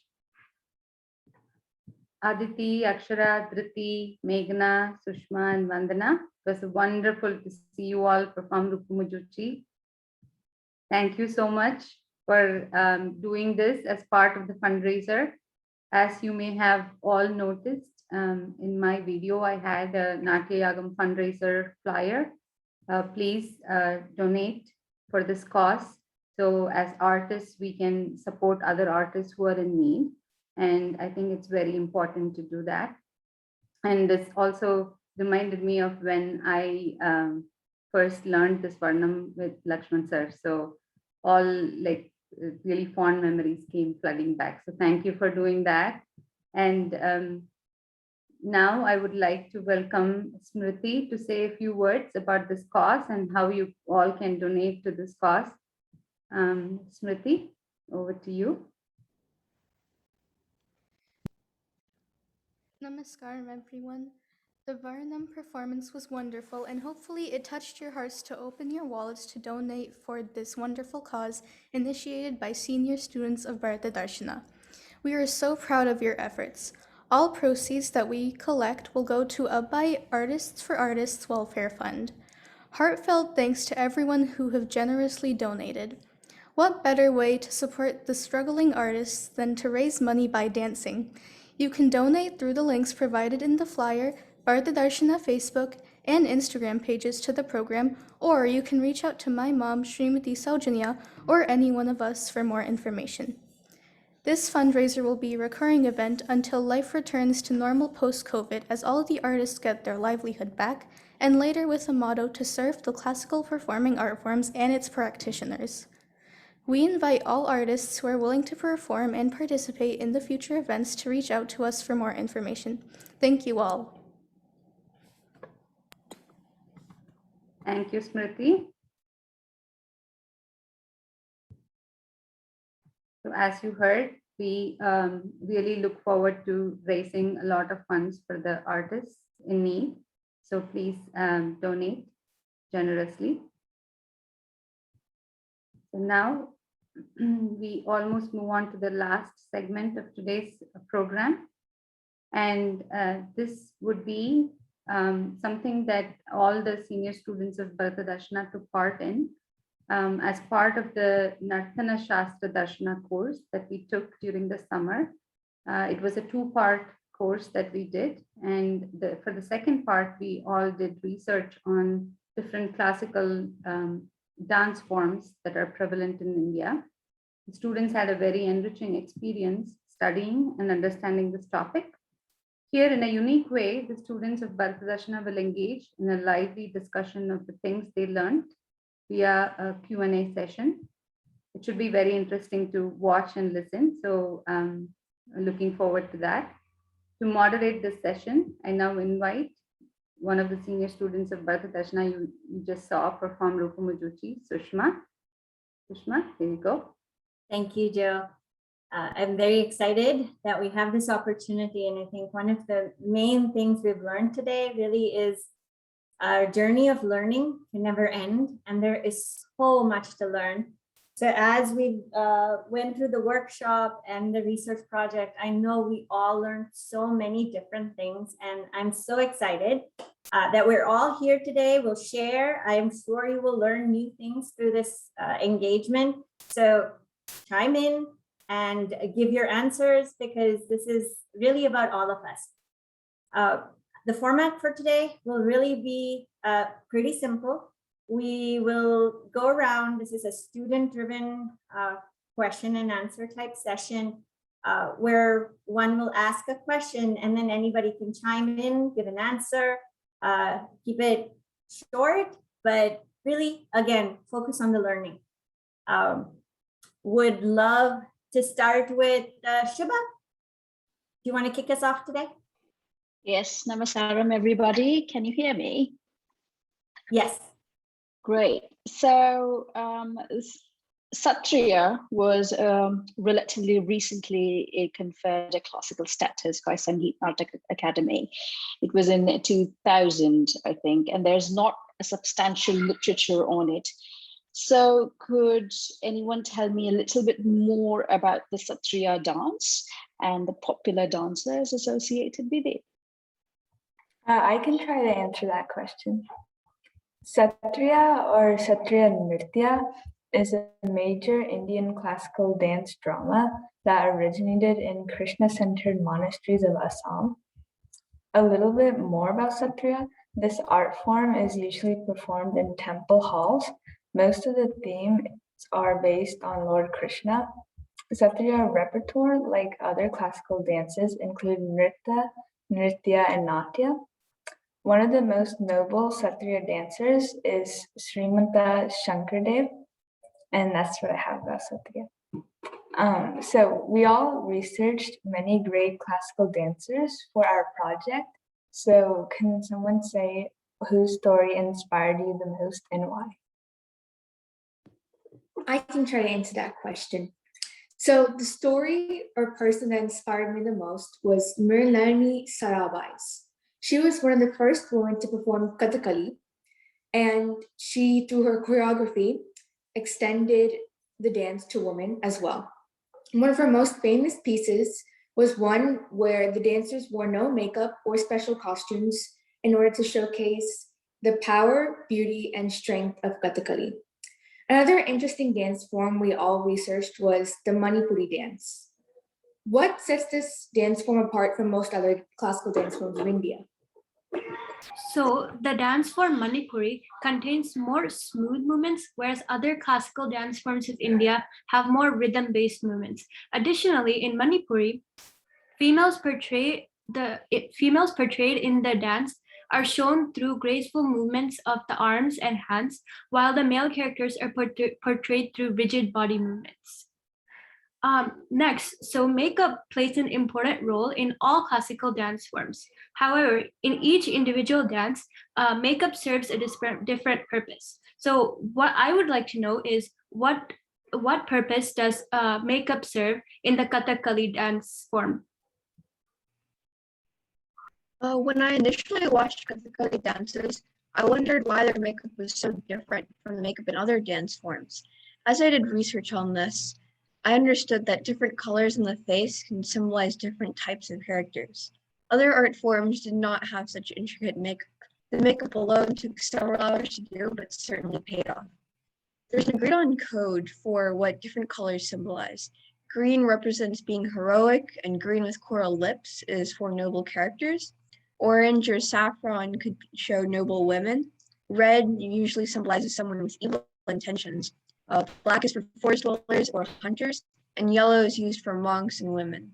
I think the way the makeup is done really makes the performance more interesting to watch. As Tracy mentioned, some people didn't wear makeup to show off the power, beauty, and strength of the art form, but I think adding the makeup also creates a unique touch. Like we depict Ramayana and other god stories, are there any main stories depicted in other dance forms? I think I can answer this one. As far as I've researched, the dance forms depict stories of gods that reside in their respective states.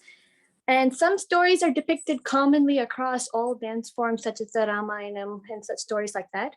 Unique stories in Mohiniyattam are stories of Ayyappa Swami, and the Dashavatam is pretty common, but stories like Kunti leaving Karna in the lake and all, they're portrayed in dramas in Bharatanatyam, but in Mohiniyattam, they're depicted in his songs. So I had a question while doing my research.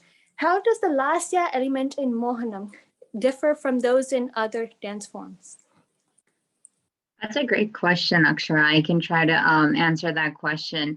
Like you mentioned, Lasya is a very important component of the Mohiniyattam art form. And Mohiniyattam is distinguished from other South Indian classical art forms by its graceful and swing movements. And during my research, I found that Odissi is another Lasya-based art form, another Lasya-based classical art form. And what distinguishes the Odissi art form and the Mohiniyattam art form is that in the Odissi art form, they predominantly utilize the Tribhanga pose, which is like a form that is deflected at three angles at the neck, the waist, and the knee. Whereas in Mohiniyattam, they predominantly utilize the Atibhanga position, in which the feet are 2.5 inches apart, with the knees facing outward with an erect torso position. And when I initially started my Mohiniyattam lessons, I know we always started off by learning how to like rotate our torso in a circular motion to help loosen our upper body, which is known as the turip. And this is even common in the Kathakali art form, which also has originated in Kerala.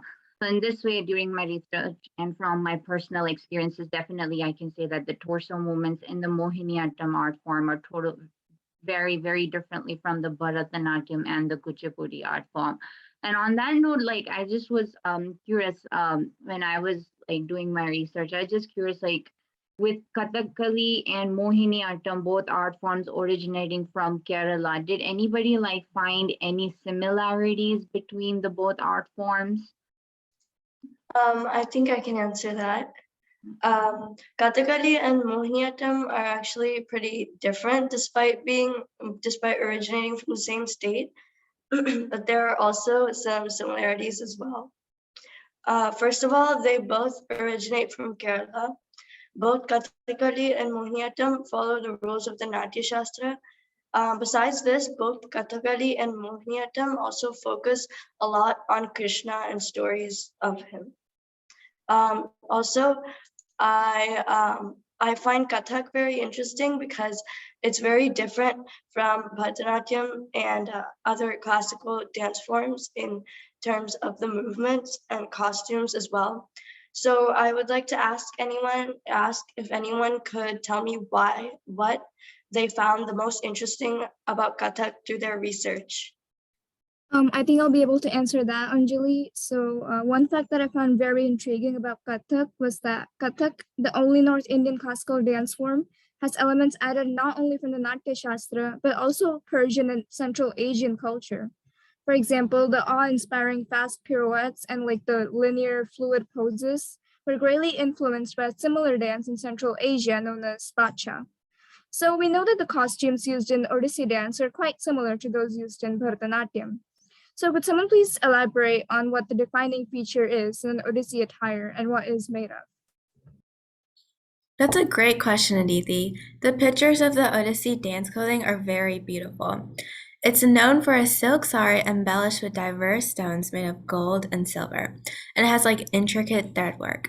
The blouse is normally red and black, while the sari has bright colors. This makes the colors pop and stand out. What I found very interesting is that the dancers wear their white flowers in a moon-shaped crest, while typically flowers lay flat on the head. I would love to see an Odissi dancer in her alluring costume one day. Also, I heard Mohiniyattam's music is beautiful. I was wondering if there are any key instruments in Mohiniyattam's music. Also, is the music Hindustani or Carnatic?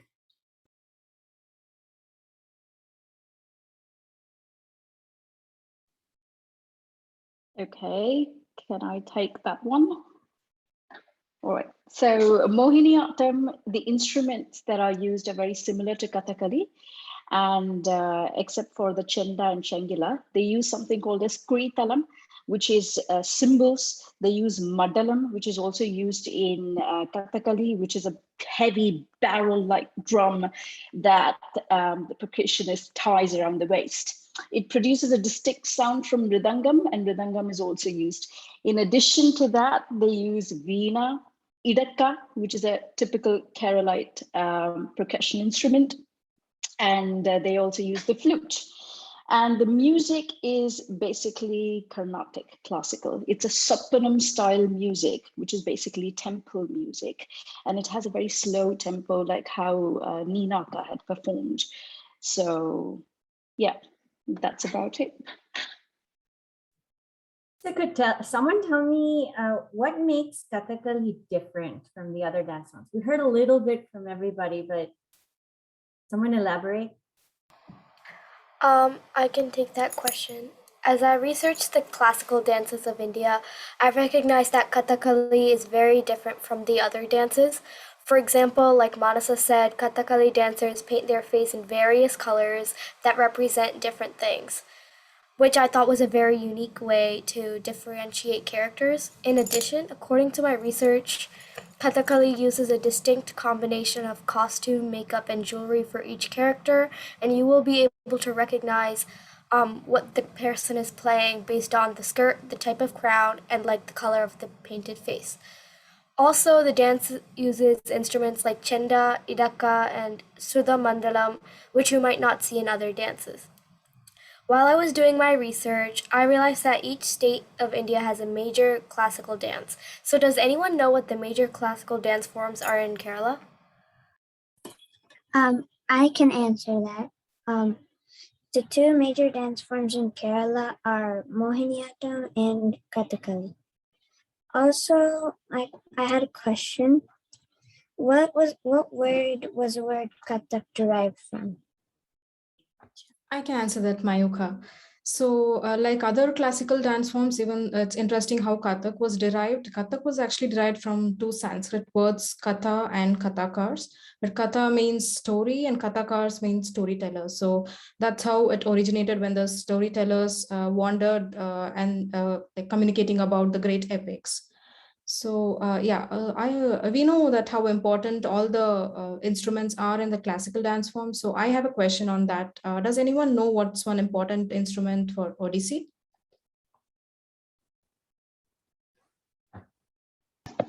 I think I can answer that.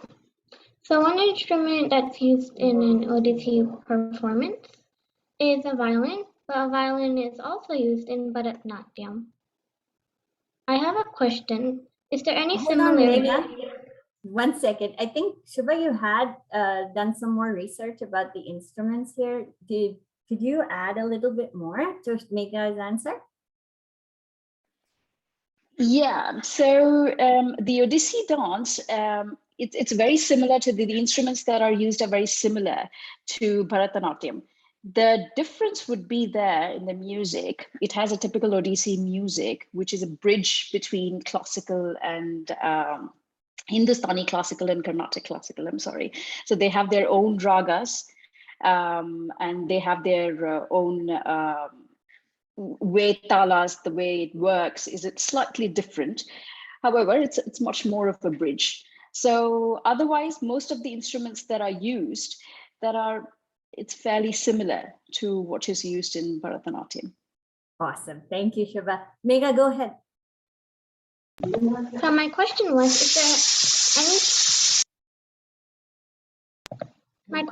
is there any similarity between Kathak and Bharatanatyam? That's a good question, Megha. I think I can answer that. At first look, I didn't really think that Kathak and Bharatanatyam had anything in common. However, I saw that in both dance forms, Abhinaya played a really important role. Both dance forms rely around the concept of storytelling, and the usage of expressions is very important. There is a connection that needs to be made between the audience and the dancer. And as a Bharatanatyam dancer myself, I understand the importance of this connection and how it can make a performance so much better. Another dance form which has lots of abhinaya is Mohiniyattam. So can anybody explain what Mohiniyattam means? I'll do this question. Mohiniyattam is a classical dance form of Kerala and South India. It is originated from the words Mohini and Attam. Mohini is a beautiful enchantress who enchants onlookers, and Attam means graceful and sensuous body movements. Thus, the word Mohiniyattam literally means the dance of the enchantress.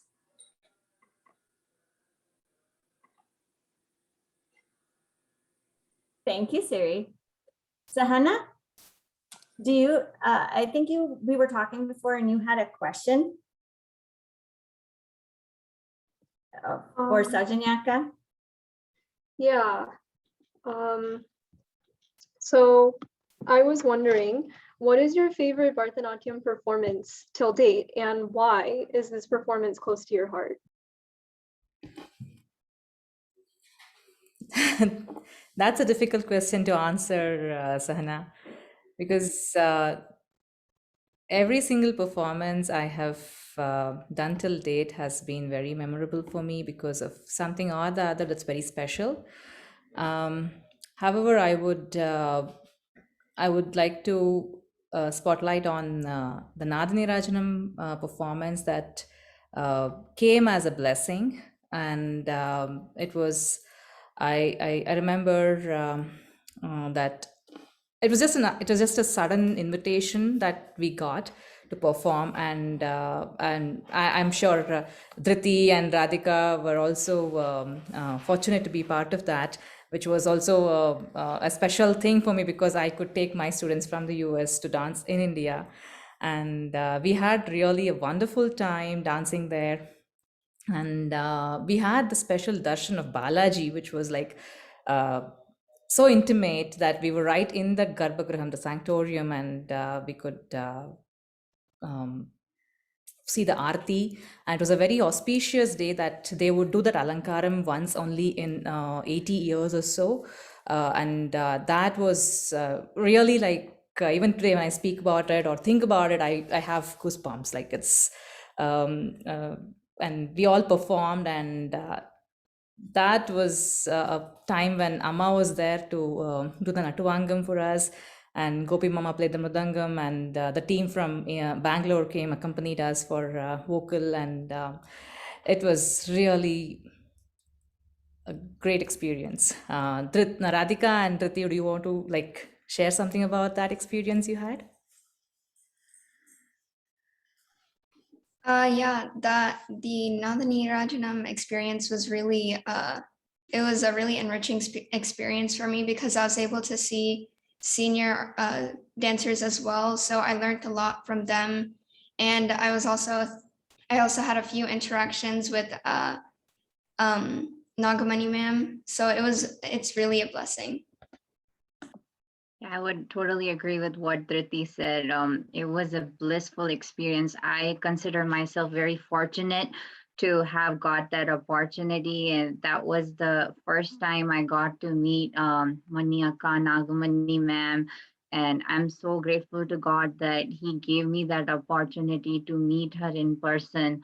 Otherwise, I would have never got that opportunity, and I'm very thankful for that. And along with that, the darshan of Balaji, like ma'am explained, was very blissful. So yeah, definitely it was one of the best experience, and I will always cherish that. It was a beautiful performance. We got to watch it and it was just amazing. So I started dance pretty late in life, as Saujanyaka knows, after I had my second one. And I started it thinking, it would be great for physical exercise, but did it surprise me the wealth of information and growth I've had is just phenomenal. And I learned something new every day, like everything we've been talking about. It's opened a whole new world that I didn't know. And I think of everything that it has given, the family, the people, the art, the passion, it's just mind-blowing every single day. Anybody else feel that way, the mental, physical side, about dance? Yeah, I do. Just today, Jayanthi Akka and Neena Akka were talking about how classical dances kind of trickle down in all aspects of your life. So they're demanding physically, mentally, and secondly, they have strict technicalities as well. So from a physical perspective, I've learned endurance and stamina, flexibility, coordination, not only of the limbs, but also, the movement with the breath, the respiration, everything, the respiration strategies, everything. From a mental perspective, it's concentration, it's discipline. Of course, in an art form, you need to be creative. So I think that kind of feeds your creative soul as well. And today, Jayanthi Akka was mentioning Navarasa. So it kind of gives control over those emotions as well, how to depict those or how to even control it. And these all are aspects that are trickled down or translated into real life. For me, it has. So yeah, I absolutely feel that way. Thank you for the question, Sushma. So I had a question when researching for the project. So the very first thing I did was when ma'am said, okay, this is the project, start your research.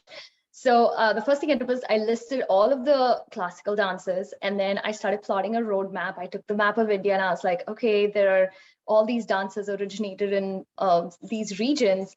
So it got me thinking, so how does regional cultural identity affect or influence the dance forms? I can take that one. So when I was also doing the research, I found it pretty intriguing. Like, Manipuri comes from Manipur, which was thought like Lord Shiva descended in that spot and the whole place lit up like a jewel. And that's why it's called Manipuri.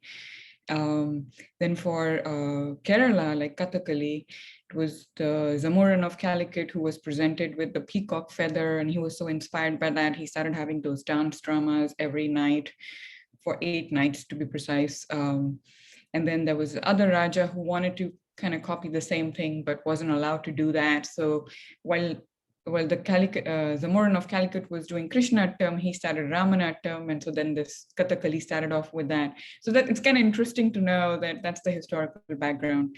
But with all the diversity, I still wonder, what brings all of them together. I mean, we've kind of talked about similarities between Kathakali, Mohiniyattam, Odissi, but putting them all together, what are the common aspects to the Indian classical dance forms? Anyone caught that together? I can try to answer that. Before I answer the question, I just had one thing to add also to Sushma's question about what has dance brought to you in your life. Like Shubha mentioned, like Sushma mentioned, it has brought a lot of things, discipline. But the one thing that I always remind myself is, when they were doing the Varnam, it's a big, 30, 35-minute long piece, but you can never forget to smile. Or, even when you're doing the adavus, of course, when you're doing the Abhinaya, you have to concentrate on that. But when you're doing the adavus, you cannot show the strain that your body mentally and physically you're going through in your face at all. That kind of discipline, I think, has helped me in a lot of situations, life situations.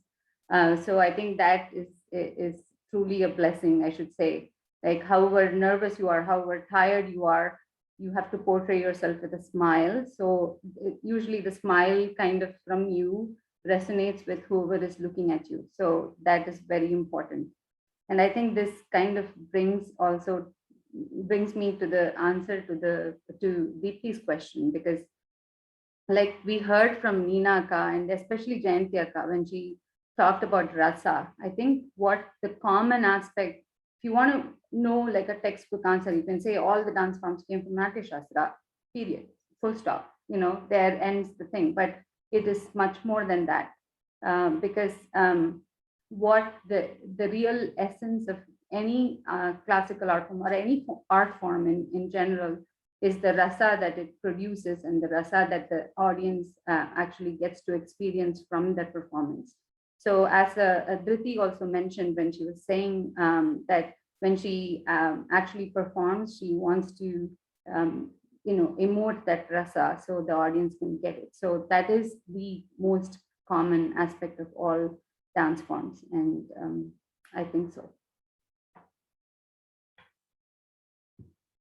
All right, I think that brings us to the end of the panel discussion or question and answer session, right?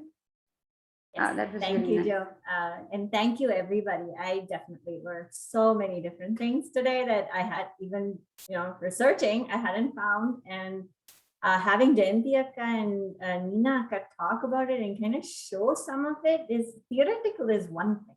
It's to see them do it and to hear their perspective is just out of this world. So thank you again, everyone, for the conversation. And thank you, Saujanya Akka, for making this happen and imbibing in us a curiosity and breaking our biases, right? We start this off thinking we know this, so it should be easy, but you start to dig in and dig in and dig in, and you realize we like Jayanthi was saying, we're like the dust in front of the Everest, and it blows my mind every single day that we get a chance to learn more, to be part of this bigger thing. So thank you. Thank you, Sushma, for moderating the session. And thank you to all the students of Bharatha Darshana who participated and did all the research work. And it was really an enriching experience for all of us, I think. So thank you, Saujanya, too. So now we are towards the end of the program. And as we all know and remember, we took the Nartana Shastra Darshana exam earlier in the fall or late summer. And now, and during that, Saujanya took us through a tour from the time when Bharatha initiated the dance form through its development, evolution, and ever-changing forms of the dances in the present times. So now I would like to invite her to announce the results of the exam.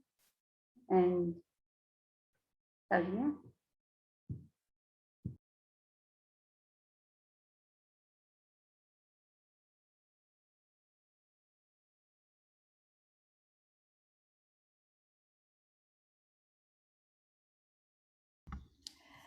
Thank you, Jo. So we all had this beautiful workshop. I am sure you all learned a lot from it. I learned a lot as I was talking through to you all those concepts, because I had learned them when I was a little girl for my senior and junior exams and proficiency exams. But when I was talking to you through that, you had so many questions which like I had to look for answers, and I learned a lot through that process. Thank you for that opportunity to everyone here. And I would like to also ask, meanwhile, like, what exactly did you think we could work a little bit more on in the next workshop session? Now that you're all experts and pros, you've learned so much, researched so much, and I would want to hear from you. What would be the next topics you would want to learn? What would be that theoretical aspects that you want to enrich ourselves?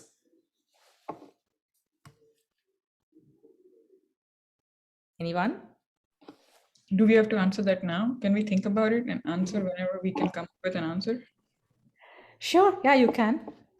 Okay. I have, I don't know if this counts as theory or not, but what struck me when Jayanthi Akka was showing the Navarasa performance was how the music affected her.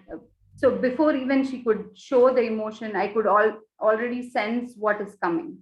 So I think that struck me the most. So I think if we can learn how music and dance kind of affect or influence each other, I think that would be a great thing. And also something about the talam, the rhythm. Of course, you teach us, every time you teach us an adavu or an item, you always emphasize and make sure that we know what nata it is, what talam it is, and everything. But I think it would be also interesting to learn that in a more formal way, like we did. Sure. And anything else? I think adding to Joe's point, the music and the tala, like some music, they're very different. And for instance, in Kathak, they start with a vilambit, slow tempo, then madhya, medium, and then go to drut, fast. They finish off with a fast. And this is a different Hindustani classical, whereas over here in Southern Indian, it's much more like Carnatic classical, and how that affects, yes, adding more to Joe's point, I think that would be a good way to depict how that is going to affect the dance. Even the tempo of the music kind of gives the sense of the dance.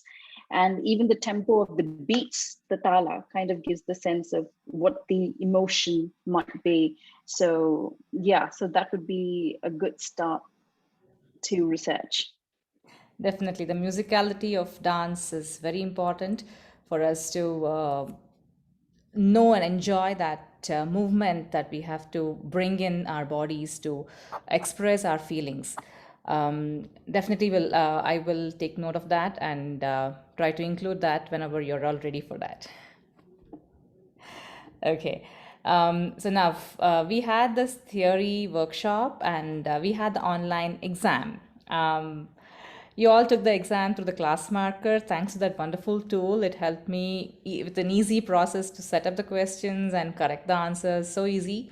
How did you all feel about it? I'm sure I'm not asking a feedback for the tool, but for me to learn more to be able to make it easier or any efficient way. The next time we will be going through this examination process. Ma'am, I'm not sure if like this is, I would consider this a feedback. I don't know, but it's just like my view, like what I felt. I realized, ma'am, that I was absorbing a lot more than I realized in class because there were a lot of the questions that you had asked us, they were things that you would mention in class and it was very relevant to what we were learning. Because ma'am, with you, I mean, you go beyond just the dance itself. Like when for Rupa Mujuchi, ma'am, you taught us about, you told us about Lord Tyagaraja Swami, you talked about the temple, you told us the story of Manmata, so we could feel that emotion when we are doing the dance. So ma'am, a lot of things you share in class, which you asked us in the exam. So I was very surprised that I could remember that. And ma'am, I really enjoyed that because that I wanted to remember. It was important for, the dance aspect. So it's not always the knowledge in the books that we study. The PDF was just a reference material, but beyond that, we always discuss in class. So it's always good to like make notes because we don't know when they come of hand, when they'll be used by us, at what point of time. I'm sure Joe will be able to put light on that more because I resonate with her experiences most often when kids ask questions. It's like somewhere I've heard about it or somebody has mentioned about it, and that's when I get that answer that, oh, this is the answer for that question. I had not asked that question, but when Anjali or Aditi or somebody asks that question, it just comes to me. So yes, and always keep your eyes and ears open. This is not just come to class, do adavus, do dance, and then as Jayanthi Akka and Neena Akka mentioned, it's complete. It's everything that we do. It's not just moving our bodies and physical. It's not just physical, like Sushma also mentioned. It's everything. Take dance into life when dance becomes life, right? So that's the experience we all must enjoy doing it with the classes here. And now, the online written examination, we had Radhika, Akshara, Sniti, Aditi, Vaishnavi, Dhriti, Bhumika, Isha, Anagha, Vandana, Shreyasi, Jyotishmati, Megha, Spandana, Mayukha, Akhila, Anjali, Manasa, Shubhashni, Deepti, Sahana, Siri, Bhavya, Devika, Shreya, Sushma, Sanjana, and Desika take, that's a spelling mistake, please ignore that. Desika, take the exams. And I would like to announce, everybody did such a good job. You all, yes, you all passed. That's a question behind in your mind. Yes, you all passed. And you all did very good. And you all got really good scores. I have also shared those scores with you in person. And I would just like to take this opportunity to mention the few toppers. They are Siri,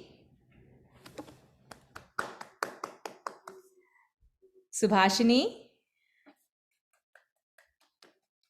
Sushma, Dhriti, Vandana, Spandana, Mayukha. And not that the next names, Aditi, Desika, Devika, Sahana, Jyotishmati, Shreyasi. It's just that if I had to make the list, I didn't need the slide at all, because everybody, it's just 1.5 difference in your marks. But you all did awesome, and I'm really proud of you all. So congratulations, everyone. And Joe, over to you. Sure, thank you. Do you all feel that way? Congratulations to the toppers, and I think we all learned so much. I think we're all winners, and we all are better people because we took the course and the exam. So thank you, Saujanya, again for that lovely time we had together. We had a lot of chit-chatting and discussion back and forth. So thank you. Thank you for your patience with all the questions that we had on and offline. So thank you so much. So that's pleasure. Okay, that brings us actually to the end of today's Smaranarpanam 2021 program. Saujanya, do you have any last few words to say? Yeah. Sure.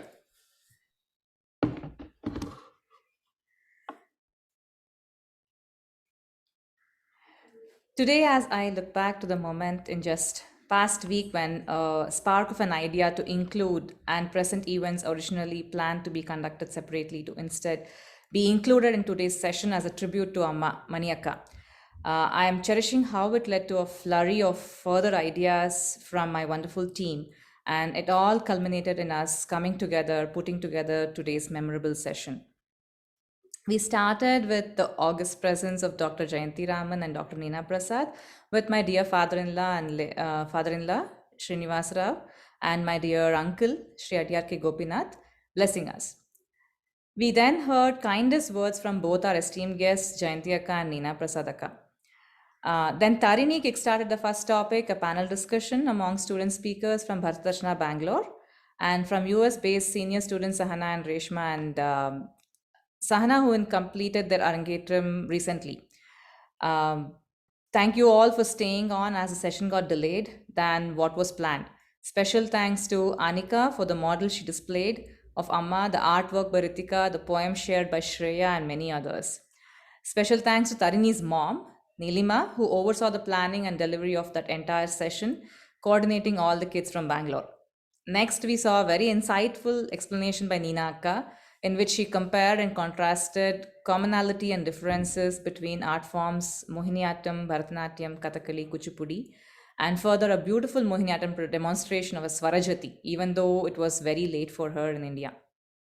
Jayantika followed next, and we saw her present and explain a very resourceful and session with on a variety of topics on Bharatanatyam, including Nritta, Natya, Abhinaya, and even a Padam presentation to explain the Navarasa, which was more insightful. And I'm sure when you're all ready, you will be understanding more when you start learning a Padam or a Kirtanam. I'm sure Reshma will say yes to this thing. When you talk about Navarasas, how much it brings what we are, our personality, and defines us there. This was also like a refresher to the Shastra workshop that we had, and more enriched information, and I'm sure students appreciated that. She shared about her journey, starting with her as a student until what she does today, from authoring books on help Bharatanatyam reach a global audience to the tours she undertakes, and she goes around in schools and universities. To both Akkas, we cherish the stories and memories you shared and the messages you gave from that. I'm glad we recorded this session, and I'm sure all of us would want to go back to hear those stories again and again, because along with these memories you relived and the stories they told us, we could also understand the message behind those, such as humility, discipline, respect, and so many other rich qualities that we have a responsibility to pass on to the next generation. Next, we saw the wonderful Rupamujuchi Varnam performance by Dhriti, Akshara, Aditi, Sushma, Vandana, and Meghna. Lastly, We saw a good knowledge sharing session during the panel discussions where students explained what they learned from their research, the different art forms, similarities, differences between them. I was amazed what a little bit of inspiration can do and impressed by the depth of research my dear students have done. I'm truly proud of them and appreciate their interest in the field of dance. We started with a simple idea, but it all simply came along, and it was only possible due to my super talented team Sushma, Jyotishmati, Vandana, Deepti, Shubha, Dhriti, Shresi, and several others for their untiring support in making today possible. And everything is happened today just because of you girls, wonderful girls. Thank you so much for everyone. And I thank all participants for going above and beyond, staying for almost double the duration that we originally planned, and especially the efforts of parents, family members, and everyone behind the scenes at each student's home all helped establish a great format which we can continue using every year to meet, remember, and share our knowledge, experiences, and much more. Special thanks to Aditya and Vaishnavi, who amazed me and others with their presentation skills when they walked us through the prep session to all the students as to how this session will be conducted and how to participate. Once again, thank you each one for making this day memorable for every one of us. Thank you. Thank you, ma'am. Thank you so much. Sadhana, do you want to just mention a few things about the donation aspect of the Natya Yagam? Yeah, please go. Yeah, I can do that. Yeah. Thank you, Saujanya.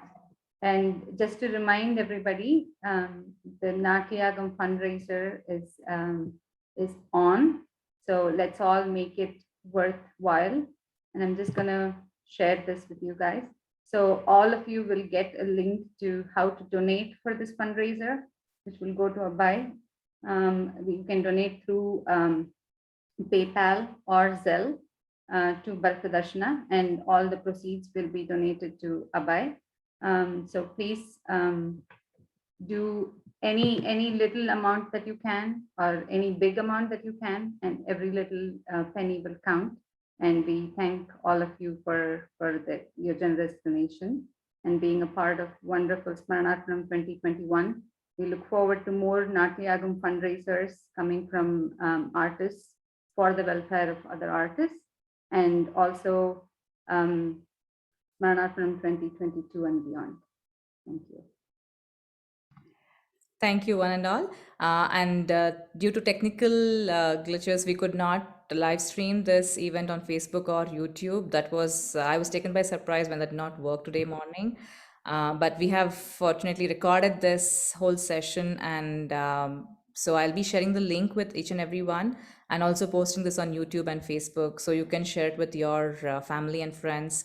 And very sorry for the inconvenience caused, and many of them were waiting on Facebook and waiting for the link. I sincerely apologize for that, but I'm sure they understand our what we go through every organizing an event like this.